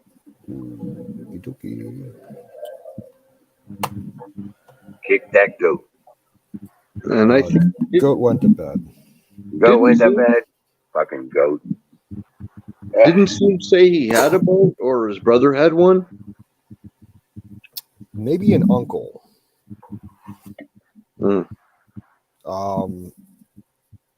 He's out of town right now. He's out in Chattanooga. He flew out there today, I think, or yesterday. Maybe he can go fishing somewhere out in Chattanooga. Okay. You know what? I got my dad's pocket fisherman. I've seen those, yeah. I know, right? I was like, oh no shit, dude. Those are good for ice fishing, actually. Mm-hmm. I like that as an ice fishing rod. Yeah, my main rod and reel disappeared in a move 20 years ago. I think it got left behind at my apartment. But I had a huge heavy duty Shakespeare rod, like weighted for muskie, and I had a spinning reel that came with it. That was a Shakespeare, and then I had a Shimano bait cranker. That was my favorite fucking reel. That was like, I think I paid like $200 at the time for it. Yeah, and that shit all disappeared. You know the ones I've been looking at that I'd really like to get a hold of?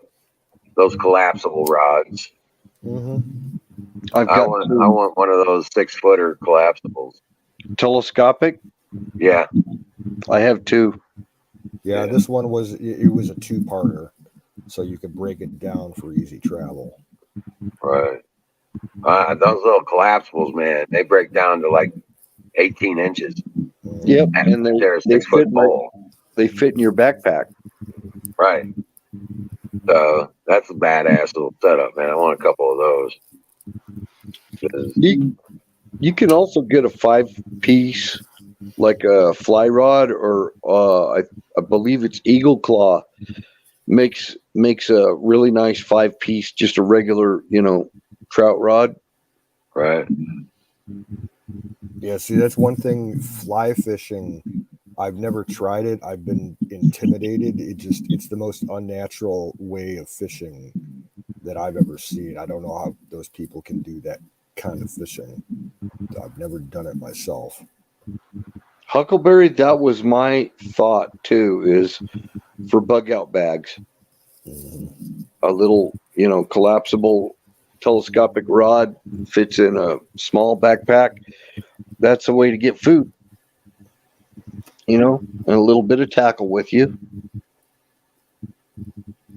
Hell, in Boy Scouts, we learned how to make our own reel from just a stick and some pop can lids and a soup can and some line. Like we would actually make our own reel. The soup can, we'd wrap the line around it, and we'd have the pop can tabs on the top of the stick to be like the guides for the fishing string, like on a fishing rod. Work perfectly.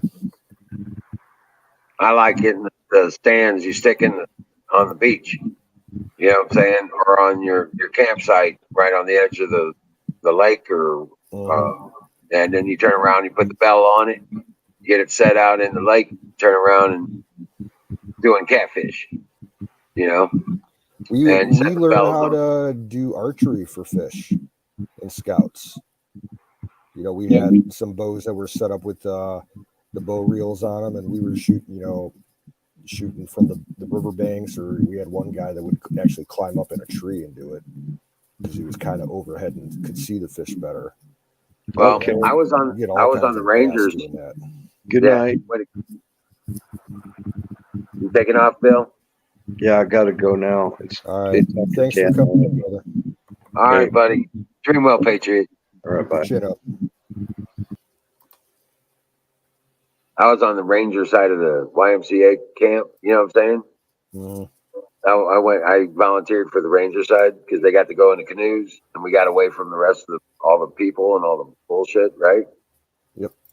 Yeah, and we built a log tower, but one of the things we did was like you're talking about. We used bows from the canoes, and we would troll the ride along the water edge, and just because you get that sun at your back and looking at the bank and the lakes, you could see, and we'd catch fish that way. Yeah, we had a couple of the crews that we had up in Canada that we'd take out on the trips. Like the only thing they wanted to do, like for the whole week, was go fishing. So like those groups, we would have them paddle like a day or two away from the base, and then just camp out for like 4 days at like a secluded lake, so that they could go fishing. If that's what they wanted to pay money for, we would let them do it. And we had this one dude, he was baiting the water with like spam and tuna fish, and he was attracting all the pike and everything. And he actually he netted some pike just standing on a log, like out over the water, and he just scooped them up with the fucking net. Oh wow! And one time he speared one. He took a branch from the forest and whittled it down to a point, made it all nice, and he shaved the bark all off of it, and it was all aerodynamic and everything, and he uses a hand spear. He got a couple of pike that way. Oh wow! Yep.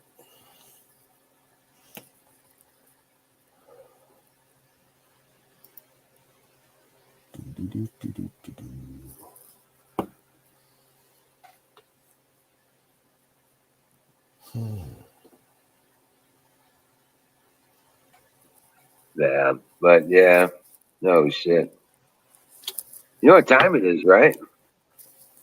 It is time for Danish. It's time for pie. Hell yeah! Hold up, I want to go get my pie. For me, it's just time to get high.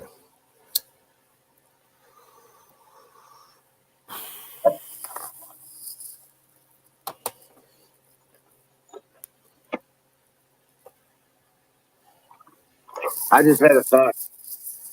I think when the next time I go to town, I'm gonna stop and get. I'm gonna get when I replenish my pie. I'm gonna get me a pecan pie and put this caramel sauce on it. Talk about super sweet. Yeah, I'm not big on caramel, to be honest with you. Maybe on like an apple pie or some apple strudel or something, Right. or just dipping an apple in some caramel, like at the fair. But like for a pecan pie, I'd put honey on top of it.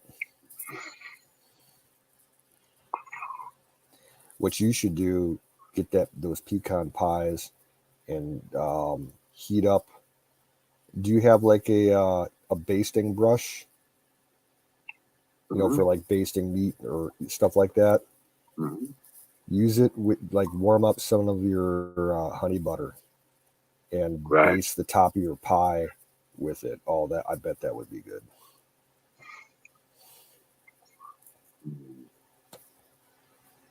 It was. I did that with the pecan. That.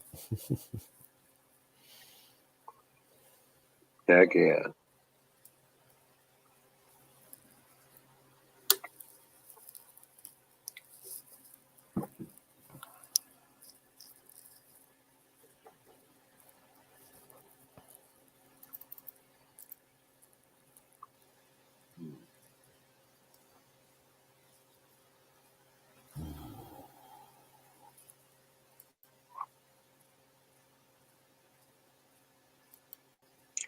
I still have some of that honey butter from Bear.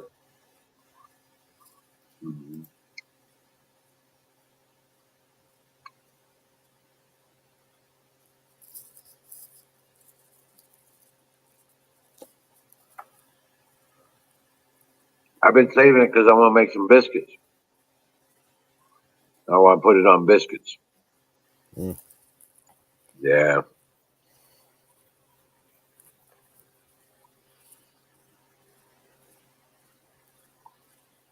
About the only time that I make biscuits is if I'm making a roast. Oh yeah. Something to sop up the gravy with. Beef roast, pork roast, whatever. I've been known to make sausage gravy. And once I get back to my grill, I can make biscuits on my grill. Yes, sir. Yeah, when we were down there for the 4th, that was the first time I've ever had sausage gravy biscuits. Really? Yeah, not my thing, man. Yeah. You liked it though?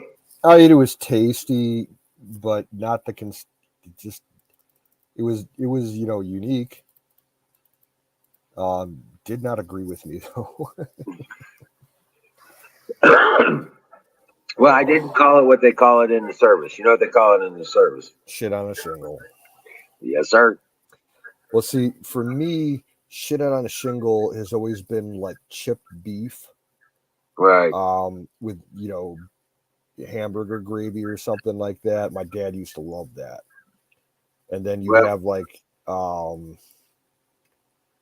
chip chopped ham with ham gravy on toast and shit. Like, yeah, it's just not my thing.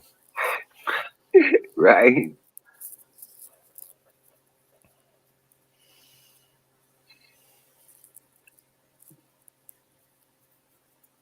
I'm kind of like weird with gravy, I guess. Like, what was it? There was something country fried steak. Love it.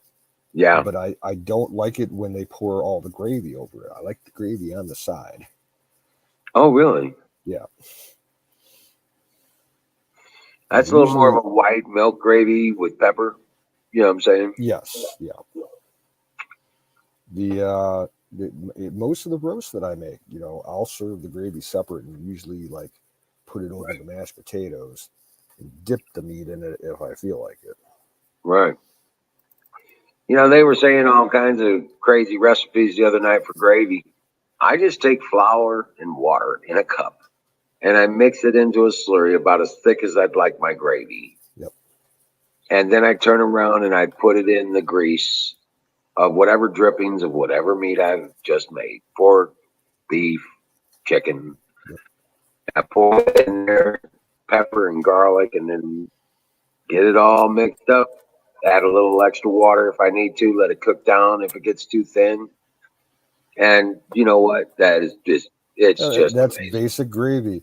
The only difference for me, I'll use mostly flour, and I'll brown it with the drippings first before I add the water to it. Right. But about halfway through, instead of adding more flour, I'll use cornstarch. It seems to work better for me. Oh yeah. Oh, you got to get once you use cornstarch though, you got to get it up to boiling and then let it cool. Yeah, constantly stir it. Yeah, I'll simmer that for like 10 minutes. The cool thing about flour gravy though, is that it's you don't have to do that. You know what I'm saying? Yeah. You just get it warm enough to make it all mixed together. Yeah, my mom did just the straight flour, and yeah, she made hella good gravy. Right. Turkey gravy and roast beef gravy. Ugh. Yeah. Hey, Seabird, what's up? Hey, Seabird. Yeah, I told you about that one Thanksgiving. I know I had mentioned it one time before. There was a Thanksgiving here when my mom was still alive. And she had all the turkey and all the fixings, but she didn't make gravy. And I was like, "You're not going to make gravy?" And she goes, "Nah, I ain't going to make gravy."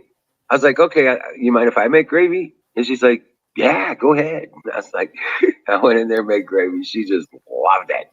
She just couldn't believe it. I was like, "But that's what I do. I mean, I got all these kids and I'm the cook." You know? Yeah.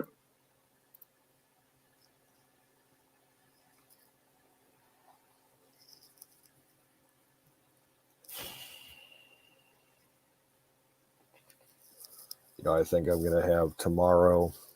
I'll set it out to thaw out tonight before I go to bed. I got a bunch of pork chops. I got a big pack of them. I think I'll just use like half of them, make like 4 or 5. I got some really good breading for them. Right. It's pretzel breading. Fucking delicious. I'm Nice. actually, or I'll marinate them like in some Italian dressing and some soy sauce. Maybe do them on the grill. Might do that. Yeah, I got to pick up a bunch of barbecue sauce. I need to stock up again. I'm out completely. I can't believe it.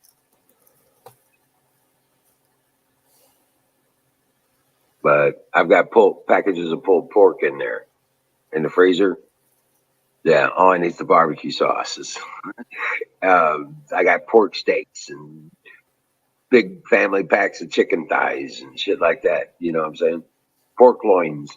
You know me. I got the big Mhm. meat. Yeah, I'll buy, like, both me and my dad would buy. See, pork loins were always one of the cheapest cuts of meat you could get around here at the grocery stores. Like, for some reason, Right. pork, it was always cheap, and the loin was like one of the cheap. If you bought it in a large size, they had a pretty decent price for it. And we'd buy, a good 10-pound one, and we'd take it home and just cut it into thirds, and freeze two of them, and use the first one that night for dinner, and do them in the crock pot. Mm-hmm. Oh, with some sauerkraut, make some mashed potatoes and some veggies to go with it. Oh yeah. You know, it's really cool if you have leftover barbecue pork steaks, because basically that's what those pork loin steaks are. They're pork Yeah. steaks, what we call pork steaks. And turn around, if I would have leftovers, I would put them in. I used to take them along with the chicken, put it in a crock pot, and cover it with barbecue sauce. So it was swimming in the barbecue sauce, and I'd add water because it'll cook that water out. You know what I'm saying? Mm-hmm. And then we'd have them the next day. Just let them cook overnight. You know what I'm saying? On the low setting, just oh yeah, and they would fall apart. You could eat them for breakfast. You know what I'm saying? It was Mm-hmm. badass. Yeah. It was so tender. Have you ever gotten into dry rub barbecue? Yep, deer. I like using dry rubs with deer meat. We That's mostly what we used up in Canada, because the stores up there, that's all they carried. They didn't get the liquid barbecue sauce. Oh So right. we tended to, yeah, the grocery supplies for like the base camp. We had to take a half-hour boat ride, about 20 miles, and go to the marina, and then drive like 40 miles to the closest grocery store. And it Right. wasn't much of a grocery store. Oh wow. So, Wow. yeah, our options were limited. We could always, yeah, every time we'd go on a grocery run, like every 2 or 3 weeks, and about 50% of it was food and 50% of it was beer. The senior Right. staff, we drank our asses off. Right. Oh shit. That boat is the beer boat. Pretty much. Yeah.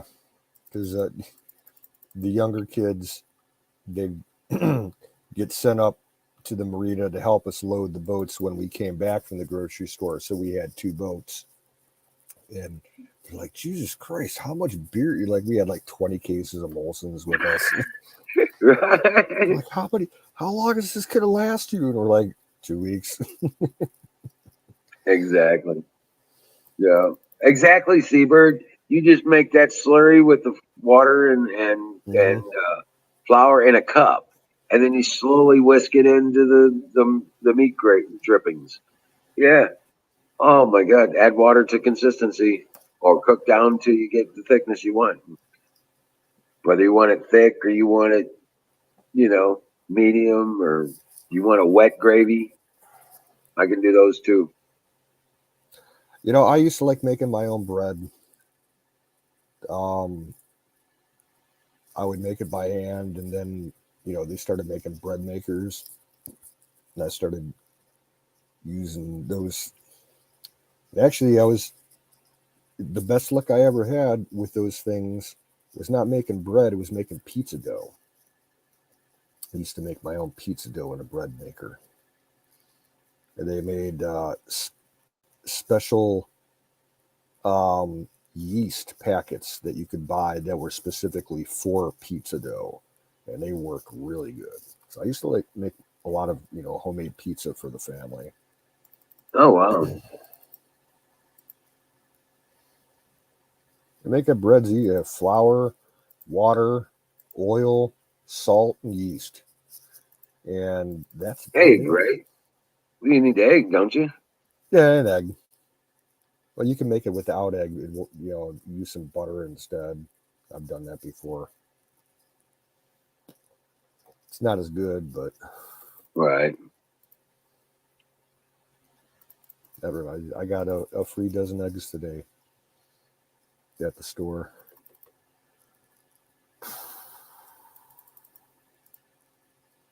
Yeah.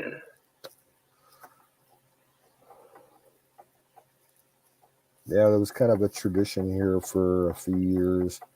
When the family would come over for Christmas, I'd make a pizza, a big one. Nah, Seabird, I'm more of a Louisiana hot sauce. For your barbecue sauce? If I put hot sauce on, they were talking about sausage gravy and biscuits. Ah, okay. Man, I just bought a bottle of some cheap ass generic Louisiana hot sauce made by like a regional food company up here. It's like $2 a bottle, and it's twice the size of like a Frank's Red Hot bottle. And Right? this stuff's good. That's The kind of, cheap stuff yeah, always is. The cheaper stuff always is better. I yeah. don't know why. Yeah. I do need to get a new bottle of green Tabasco sauce. I love that stuff. The jalapeno. Yeah, it's very mild. It's got more zing to it than it does heat. Right. Just flavor. I put that shit on everything. Right. I we used love to it on eat it hot on potato. dogs. We used to get Ripple potato chips and put the Tabasco sauce right on there. Yeah. Straight up Tabasco sauce and eat it on potato chips. It was good.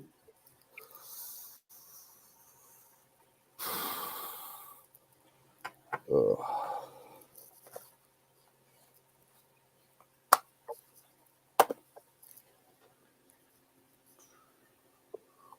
But yeah, that was awesome.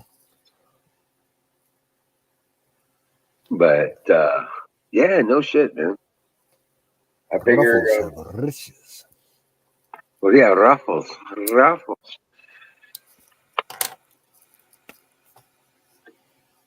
Uh, We used to have a local potato chip company here in the next town over, the county seat, and it was called the Thompson's Potato Chip Company. And they only serviced like that city and like the cities in the county that surround that city. It was like real low market area. right. And I remember my dad took us on a tour of the place. I think when I was like 5 or 6 years old, and oh, it was great. Like they were letting us eat hot chips off the conveyor belt, like after they'd been, fried up and everything. And at the end of the tour, my dad knew one of the guys there. And he pulled him aside. He's like, "Hey, you think you can hook us up?" And he's like, "Yeah, man, go back by the loading dock after the tour is over. I'll hook you up." He filled up our trunk with fucking potato chips. We had snacks for like lunch at school and after school snacks for the whole fucking school year. Oh wow, that's awesome. Yeah, he like this was like like around 85, 86. And back then, like a small bag of chips was like 10 cents or 25 cents. Right. So he gave us probably like $300 worth of chips. Wow. That's badass. Huckleberry says Aaron is on. One person there. Yep, he is. Looks like he's drunk streaming from the sleeping bag. I think this is the show. No, and my name's Aaron. His name's Aaron. So we're bumping fucking heads off the bat. Nah, Aaron's good. No, he's been doing it. He's good. He's got a couple people in there. They're Right. not chatting, but they're just watching. They're like waiting for the shit show to start. Yeah.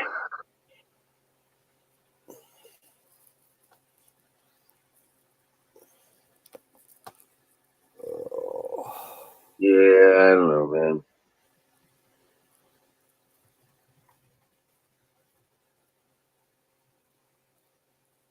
I just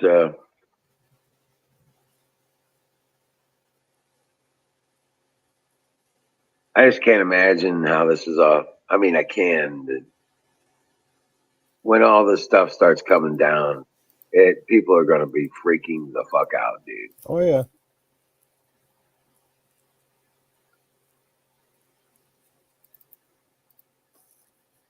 Yeah, the total breakdown of society, at least for certain regions, it's going to get ugly real fast, man.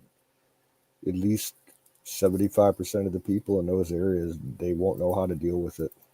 No.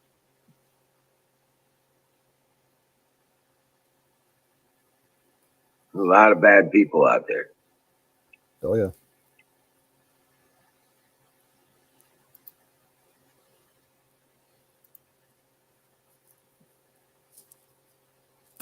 So all those assholes in Cleveland, I don't want them heading my way. Fuck that. Because yeah, it's been kind of like a known fact that no one talks about for a while now. All the major cities in this country, they only have like maybe 2 or 3 days worth of food inside those cities. As far as the stores go and what most people have, in their kitchens. It could get real serious real quick. Right. So I just worry about people. Because, I mean, I've got, 8 kids out there with families, Uh,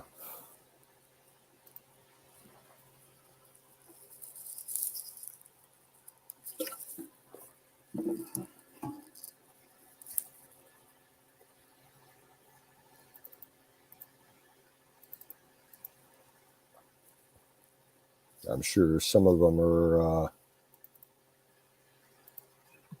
in suburban or city settings.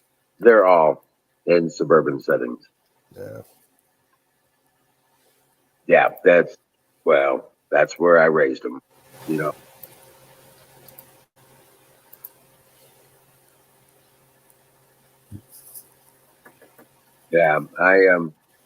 that's where I raised them. That's where they want to be. Well, I don't think I'm too bad off my physical location. It's like you saw it. It's like the edge of suburbia and rural country. Right. There's several small towns around there. Yeah, you can drive an hour south of here and be out in the fucking boonies. Right. I did that. Right. The hills south of you, going down 68, I think it was. Well, there's hills and open fields and farms and forests and rivers and all kinds of shit. That's like the bread belt for Ohio. And then part of it's Amish country too. You get down around there, lots of Amish and Mennonite.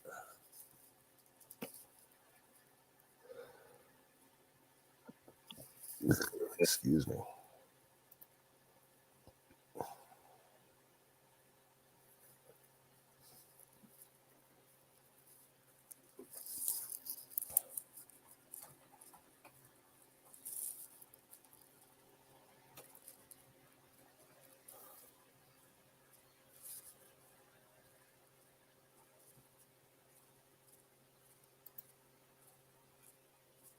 Hey, hey.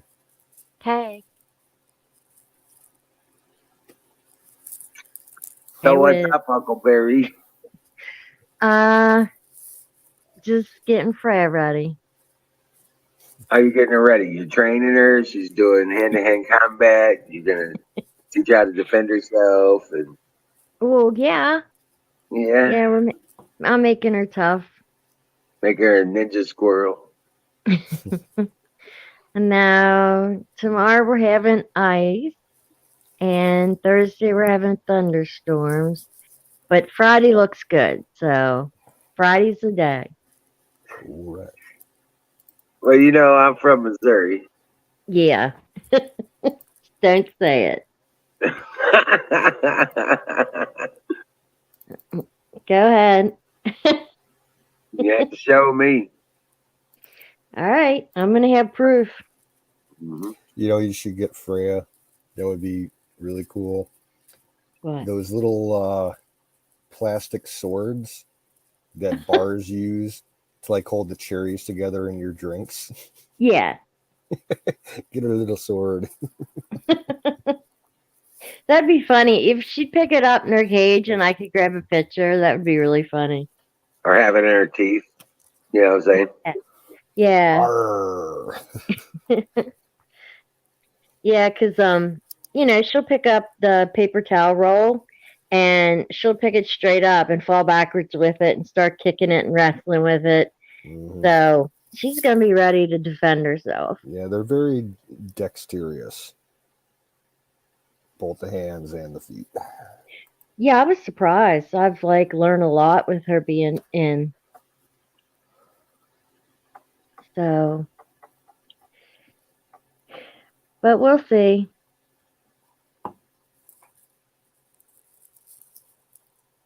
Yeah. She'll probably come to the door at night wanting in. But I don't know, because we never had her running around the house. So it's it's not like if I open the door, she knows she can come in and run around because she's never been treated like that.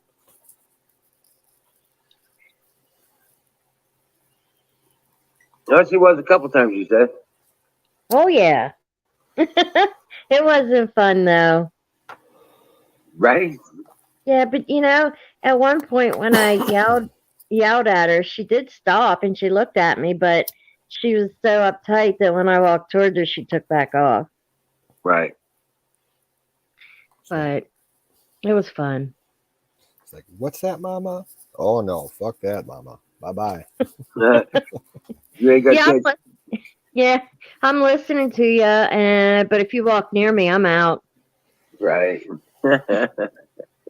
Hell, I've known dogs like that, or cats. Yeah, Yeah. they just want to be left alone. Yeah.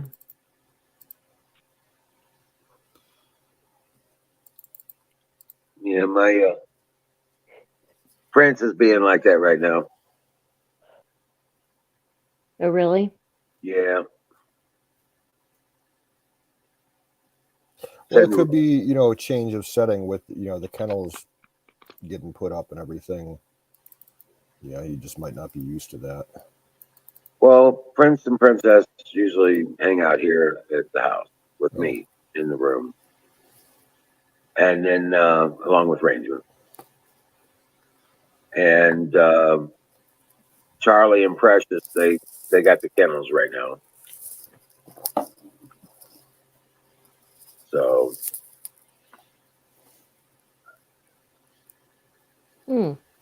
Battery says squirrels don't see too well. I wouldn't agree with that. No. No, because they have good peripheral vision, and straight up, she sees everything. and they got night vision too. Yeah, they're just like rabbits, and groundhogs. If you step outside, like from your house, like open up the door, if there's one, in the yard, they'll instantly scatter, Yeah. scamper off. Especially that one woodchuck. I've been trying to kill this motherfucker for 2 years, and he's just too sneaky. His hearing is amazing. Like he can hear the squeak of like my garage door opening, and he just takes off if he's 100 feet away because he knows I'm coming outside. Right.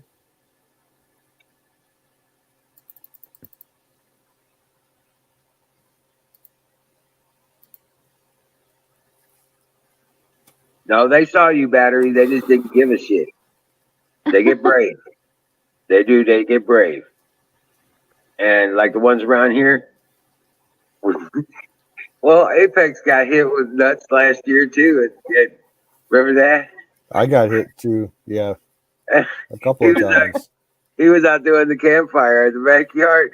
We were putting those fire pits in Bonk, the backyard. Dong. bonk. Oh, they were just dropping out of the tree.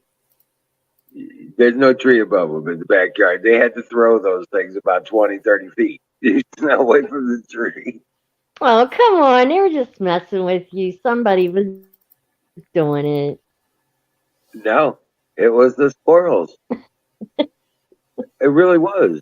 I mean, nobody was up in that tree except the damn squirrels. Like the nuts would like fall on the house and roll down the roof and hit the canopy in the backyard where we were hanging out with, but like he'd be standing like out in the yard, like in the open, and he was still getting hit. Yep, we had the smoker going on out there because it was a hot day, and we put the smoker out in the sun. And he was out there servicing it and getting hit in the back with the damn nuts. Was that your fault? Because it probably thought it was going to become squirrel bacon. Well, that's when I walked out with the pellet rifle, which I had right there on the porch. See? Yeah, I got a couple while they were here. But they know that. That's why you get pelted with acorns now. Right? You killed my brother, you son of a bitch. Yep.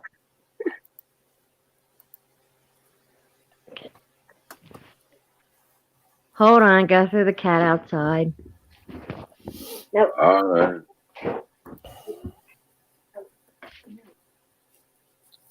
Dude, there's this anime that's been out for probably 10 years now.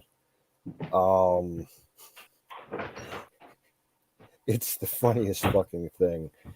It's like a 20-minute long short film, and it's about special forces, like kind of like Americans, but more like an American Foreign Legion fighting against the Afghanis, and the Foreign Legion troops, they're fucking rabbits. Oh, and geez. The Afghanis are camels. And I mean, it's done really well. Like, there's this huge battle in this like podunk town, and it's fucking great. And it's called, for what it's the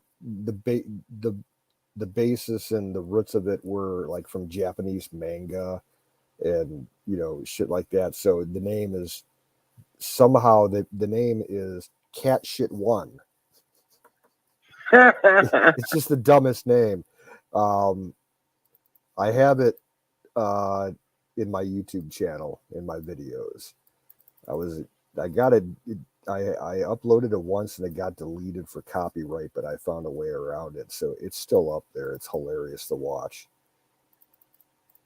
It's like these two bunnies that are like U.S. Special Forces guys, and they're trying to rescue some hostages, and they end up like taking on an entire village full of like Al-Qaeda camels. Oh, wow. And the animation's first rate. Oh, that's awesome. Talking about rabbits, I got 2 rabbits getting ready to have litters. Well, didn't you say you had a buyer lined up to buy one? Yeah, they never called up. They never. Yeah, they called it canceled, and then decided not to get it. I guess I don't know. What about the lady that was going to pick up one of the pups? That's happening Friday. I'm meeting her in a town south of here. with Cinderella. Yeah, that's Friday. Cool. Hey, I'm gonna go downstairs for a minute. I'll be right back. All righty.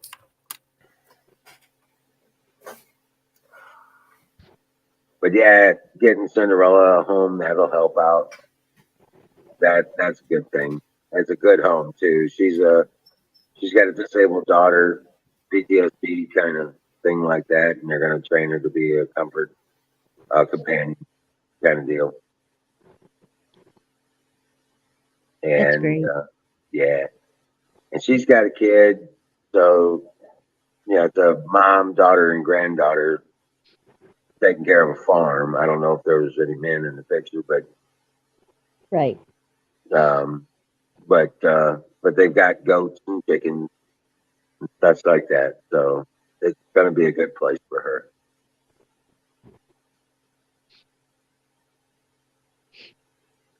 So that'll be good. Oh yeah. Yeah. I don't know what her issues are, but if it'd be like a support dog, and she could take into Walmart, that'd be so cute. This big white dog. Yeah. Well, Cinderella's kind of the runt of the litter, so she's not as big. I don't think she's going to be as big as Ranger. Right. But they always have these little pipsqueak dogs in their cart, or they look like big rats. So if Right. you had a real dog in there, that'd be really cool. Right. A real dog. Yeah, she's not a small dog. Don't get me wrong. She's still going to be a big dog, but not as huge as Prince and Princess. Yeah.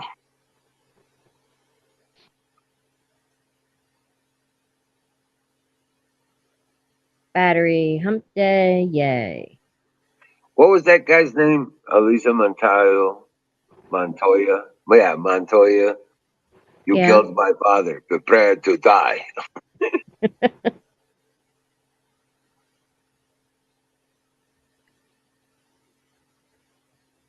Yeah, I think he was talking about grilling up squirrels.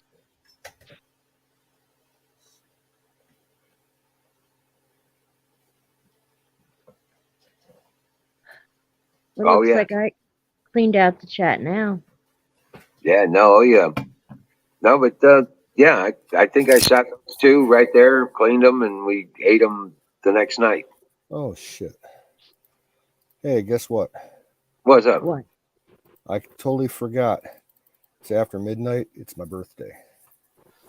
Oh, Oh shit! It's your birthday. Happy birthday. Right. happy birthday. Thank you. Yeah. 42. 42. Damn. To be 42 again. Right? Where was I? 42.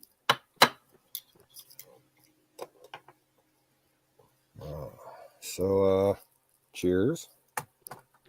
You got Cheers. some cheers. Happy birthday, dude. Yeah, it completely slipped my mind. I knew it was coming up like a week ago, and I'm like, I don't give a shit.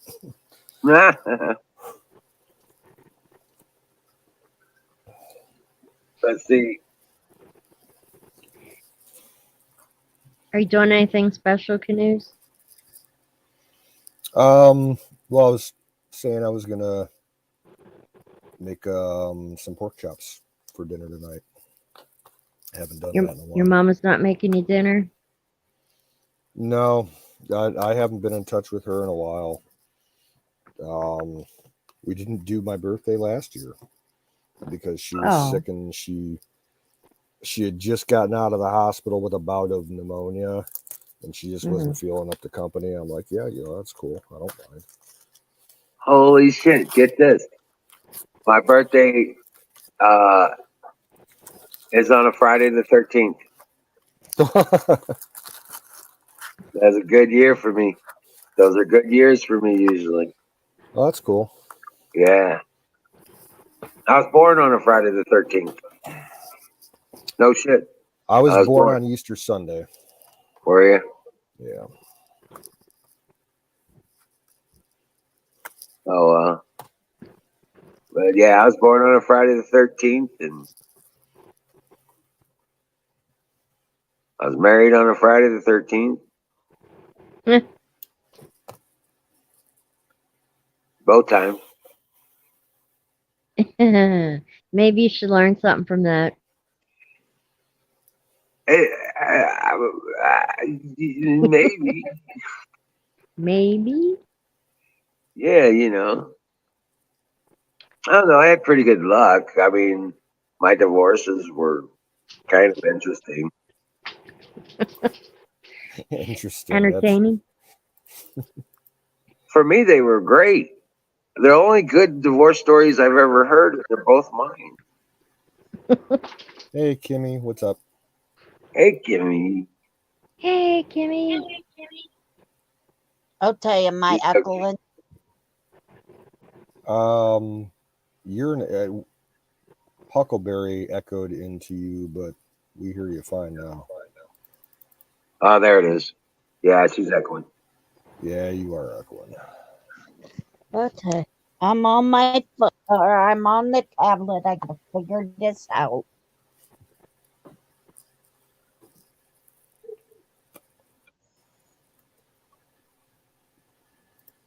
Yeah, it's a shame it's going to rain all day today because, I could do a bonfire.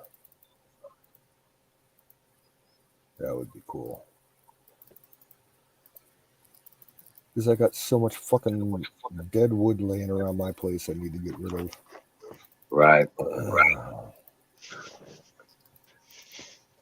I was clearing out some of that crap wood over in the turkey yard today. Going through, trying to figure out what's good and what's not. Yeah, Kimmy, it's talking back at us pretty good. Yeah, I'm Yeah. trying to figure this stupid thing out. Refresh your connection. It may just be your connection issue. Yeah.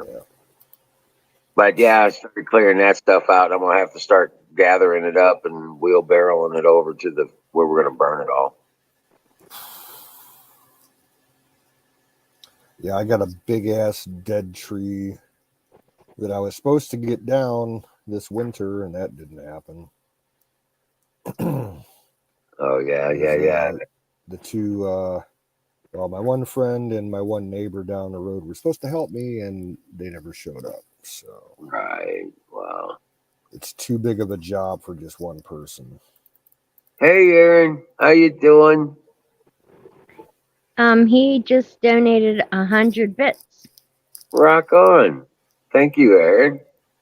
You're the man. Yeah, that doesn't show up in the StreamYard, so.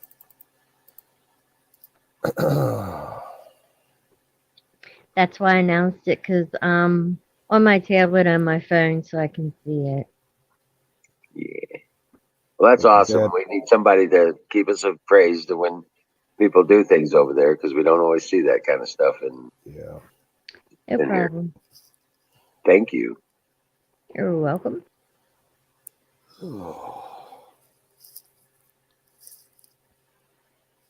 So, man, yeah, getting those kennels done, I'm just glad. Wow. Yeah, I need all this wood that I got to clean up. I could have a bonfire every day for the next 3 months, probably. And I'd still have fucking wood laying around. Right? Yeah. I got whole log piles of wood stacked up, have been for years. It's all half rotted out and, half sawdust by now because of the ants. Right. It's wood that I wouldn't even try and sell. Like, I could put it up on Facebook Marketplace, like bonfire wood, free, haul it out yourself. It's old, Right. I wouldn't Right. even charge anybody. Just, come over with the pickup and fill up.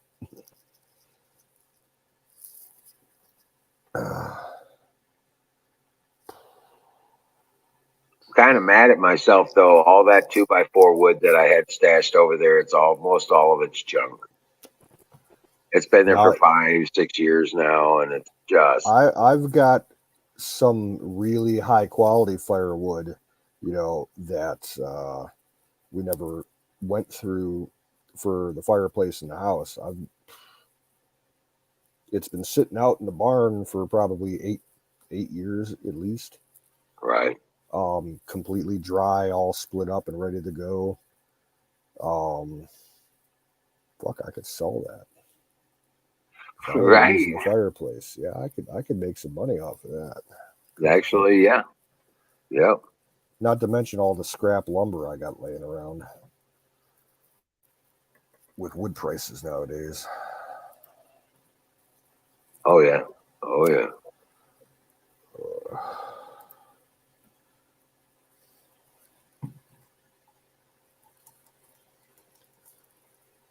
Yeah, I think this year the only gardening I'm going to do is container gardening. Because I ain't going to be able to get that garden area tilled up. I'll just do containers.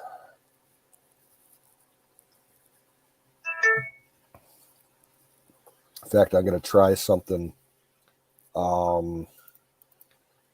don't know if you were here the night that I was talking about how I saw this video.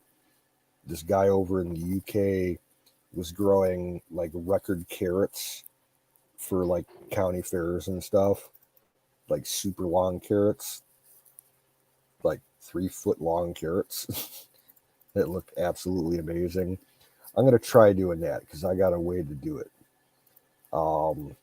I've got stacks and stacks of cinder blocks all over the place. Just set like 3 or 4 on top of each other and line up the holes on either side and just fill them with dirt and sand. You can grow some straight carrots in that. Right.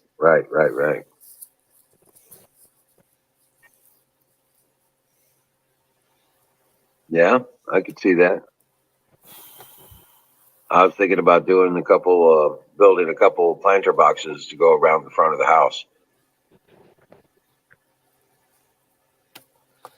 Yeah, I got to do something about the front of my house this year because my aunt's been driving me nuts about it. All the bushes in front of my porch, they're those kind of like juniper yew type bushes, Right. evergreen with the red berries, and they're Oh, completely overgrown. They're past the point where you can trim them. They're actually reaching up to the roof line. Oh, It looks like shit. So I need to get those out this year. And, you can cut those back. They look like hell, but you cut them back and they will grow back the following year. I know that, but they're so high that the cutoff point is like at head level on my porch. It's that high. They would still block the view from the road and everything, and I don't want that. I'm going to have them all pulled out. Oh, wow. Just cut them down and drag them out in the field and burn them. Because what I want to do is just, clear those out, and I'll lay out a mulch bed, and I'll plant some ornamental grass. That's all I'm going to do. I'm not going to do nothing fancy. Right. Do it real cheap. It looks like shit. Right. You can't I was see gonna the say, road or anything. It's like don't when you plant stand lemongrass. when you stand on the porch, it's Yeah. like 4 to 5 feet taller than your head. Oh, wow. Yeah. So it got to go. He's got to go. But yeah, I didn't see the front of your house. We just went to the side Yeah. back by the garage. Yeah.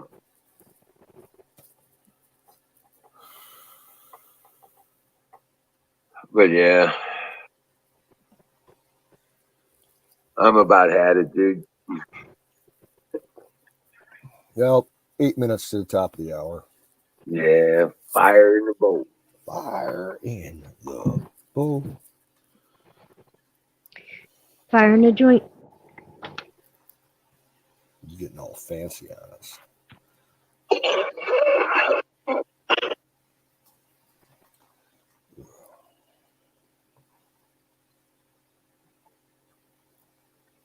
I don't feel like rolling joints right now because the rolling papers that I have are absolute shit.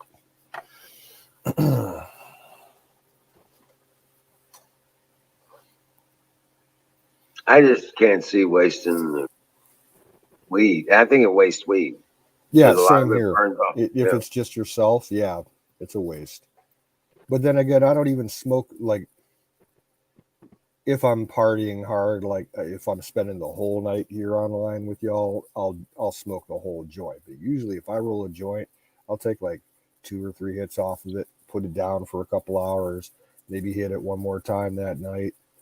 Yeah. I'll have like half the joint as a roach, sitting around for the next couple of days. I'll take a casual puff off of it every once in a while. Yeah. I used when I did smoke joints or stuff like that. I kept a snuffer in my ashtray so I could just Yeah. take a couple hits and snuff it. Yeah. I like a joint because it's fresh.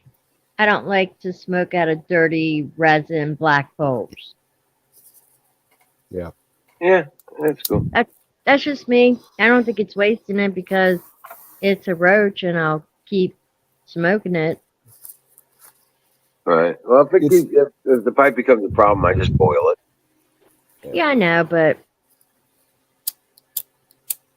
it's a girl thing, I guess. Right. Right. I And guess joints so. are more sociable.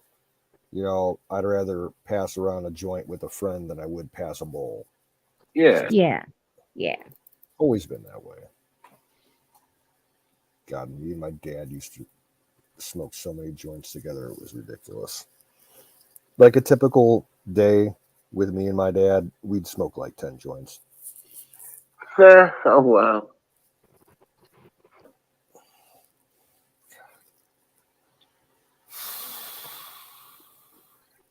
He loved to get stoned.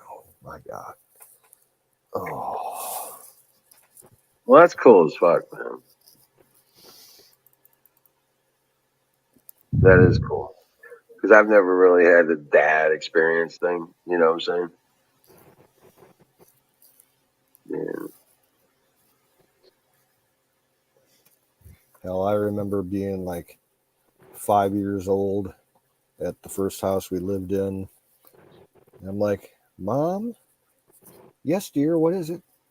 Why does Dad have fish tanks full of mushrooms growing in the laundry room? Shit like that. As long as I was around and my dad was in my life, there was always some kind of, drug around. Both Mom and Dad used to be hippies. Oh, that's right. You got the grow room. Yeah, I got to clean it out. I got it full of just packed up stuff. Oh, dude. I can't get into it right now. It would take me half a day to clean it out. Oh, dude, it'd be worth it, man. Well, it's on my list of things to do in the next couple of weeks. Ohio's legit now, right? No, it's still medical only. It's decriminalized for recreational use, but you can't do it legally recreationally. You have to have a medical card.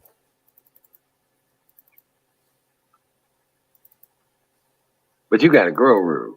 Yeah, I know. In the back part of the basement. It's isolated and it's set up with a ventilation system. There's a squirrel cage fan that runs from there through flexible, like 5-inch piping that I can put into one of the windows down there to vent it out. Yeah. It's got the lights set up. They're kind of crappy lights, but they're better than nothing.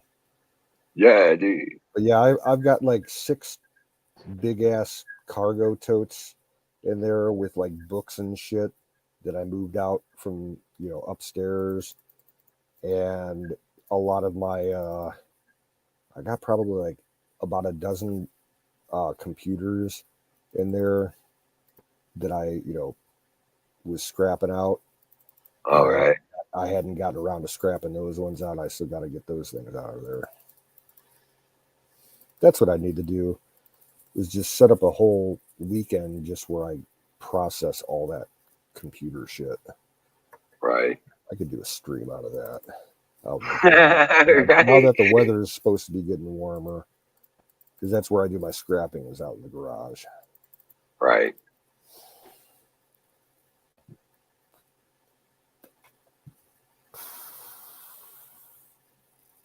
But first, I got to throw them on eBay for a couple of weeks to see if anybody's interested in them, because people do like to buy older computer systems so that they can run older programs and shit like that. Right. Like me and Singh the other night were talking, and we were talking about old programs and games that like you can't run on modern systems because the operating system just isn't compatible. Right. So people like to buy the older CPUs so that they could run the older software. So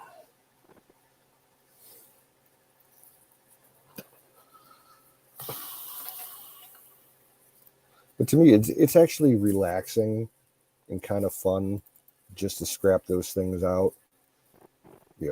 Tear it all down to individual pieces. Right. Get down to the circuit boards and all the wiring and all that shit. It's always been fun for me.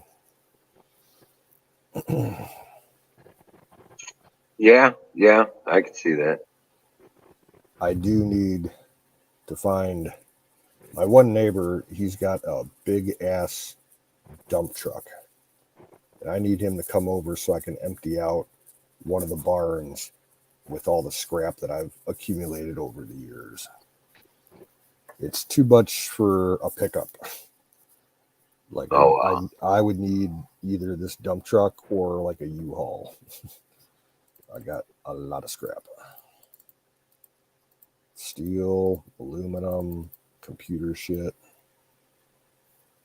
We have an electronics scrapping company that buys electronic waste, like circuit boards and shit like that, to process the heavy metals out. And they're about an hour away from here, but it would be worth it, to drive out with a full fucking load.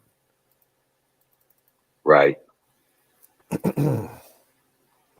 Like they'll buy hard drives and circuit boards by the pound. Yep. RAM, hard drives, motherboards. Yep. Network cards. Even the wiring, even though it's insulated, they can process it. Yep, there's still a price for it. If you strip it down yourself, you get more for it. Yeah, I tried to make my own wire stripping thing on the cheap. I saw a YouTube video on it. It didn't work worth a damn. Right.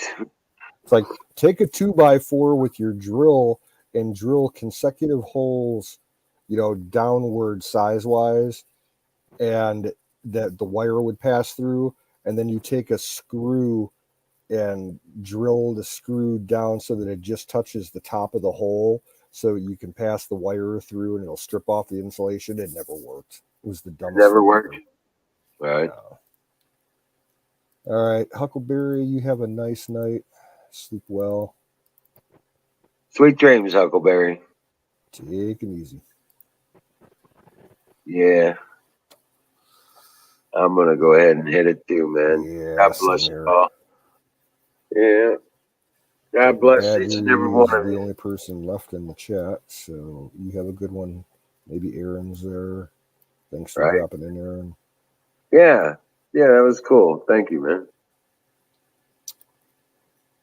We'll catch you all on the flip side. See you tomorrow night, guys.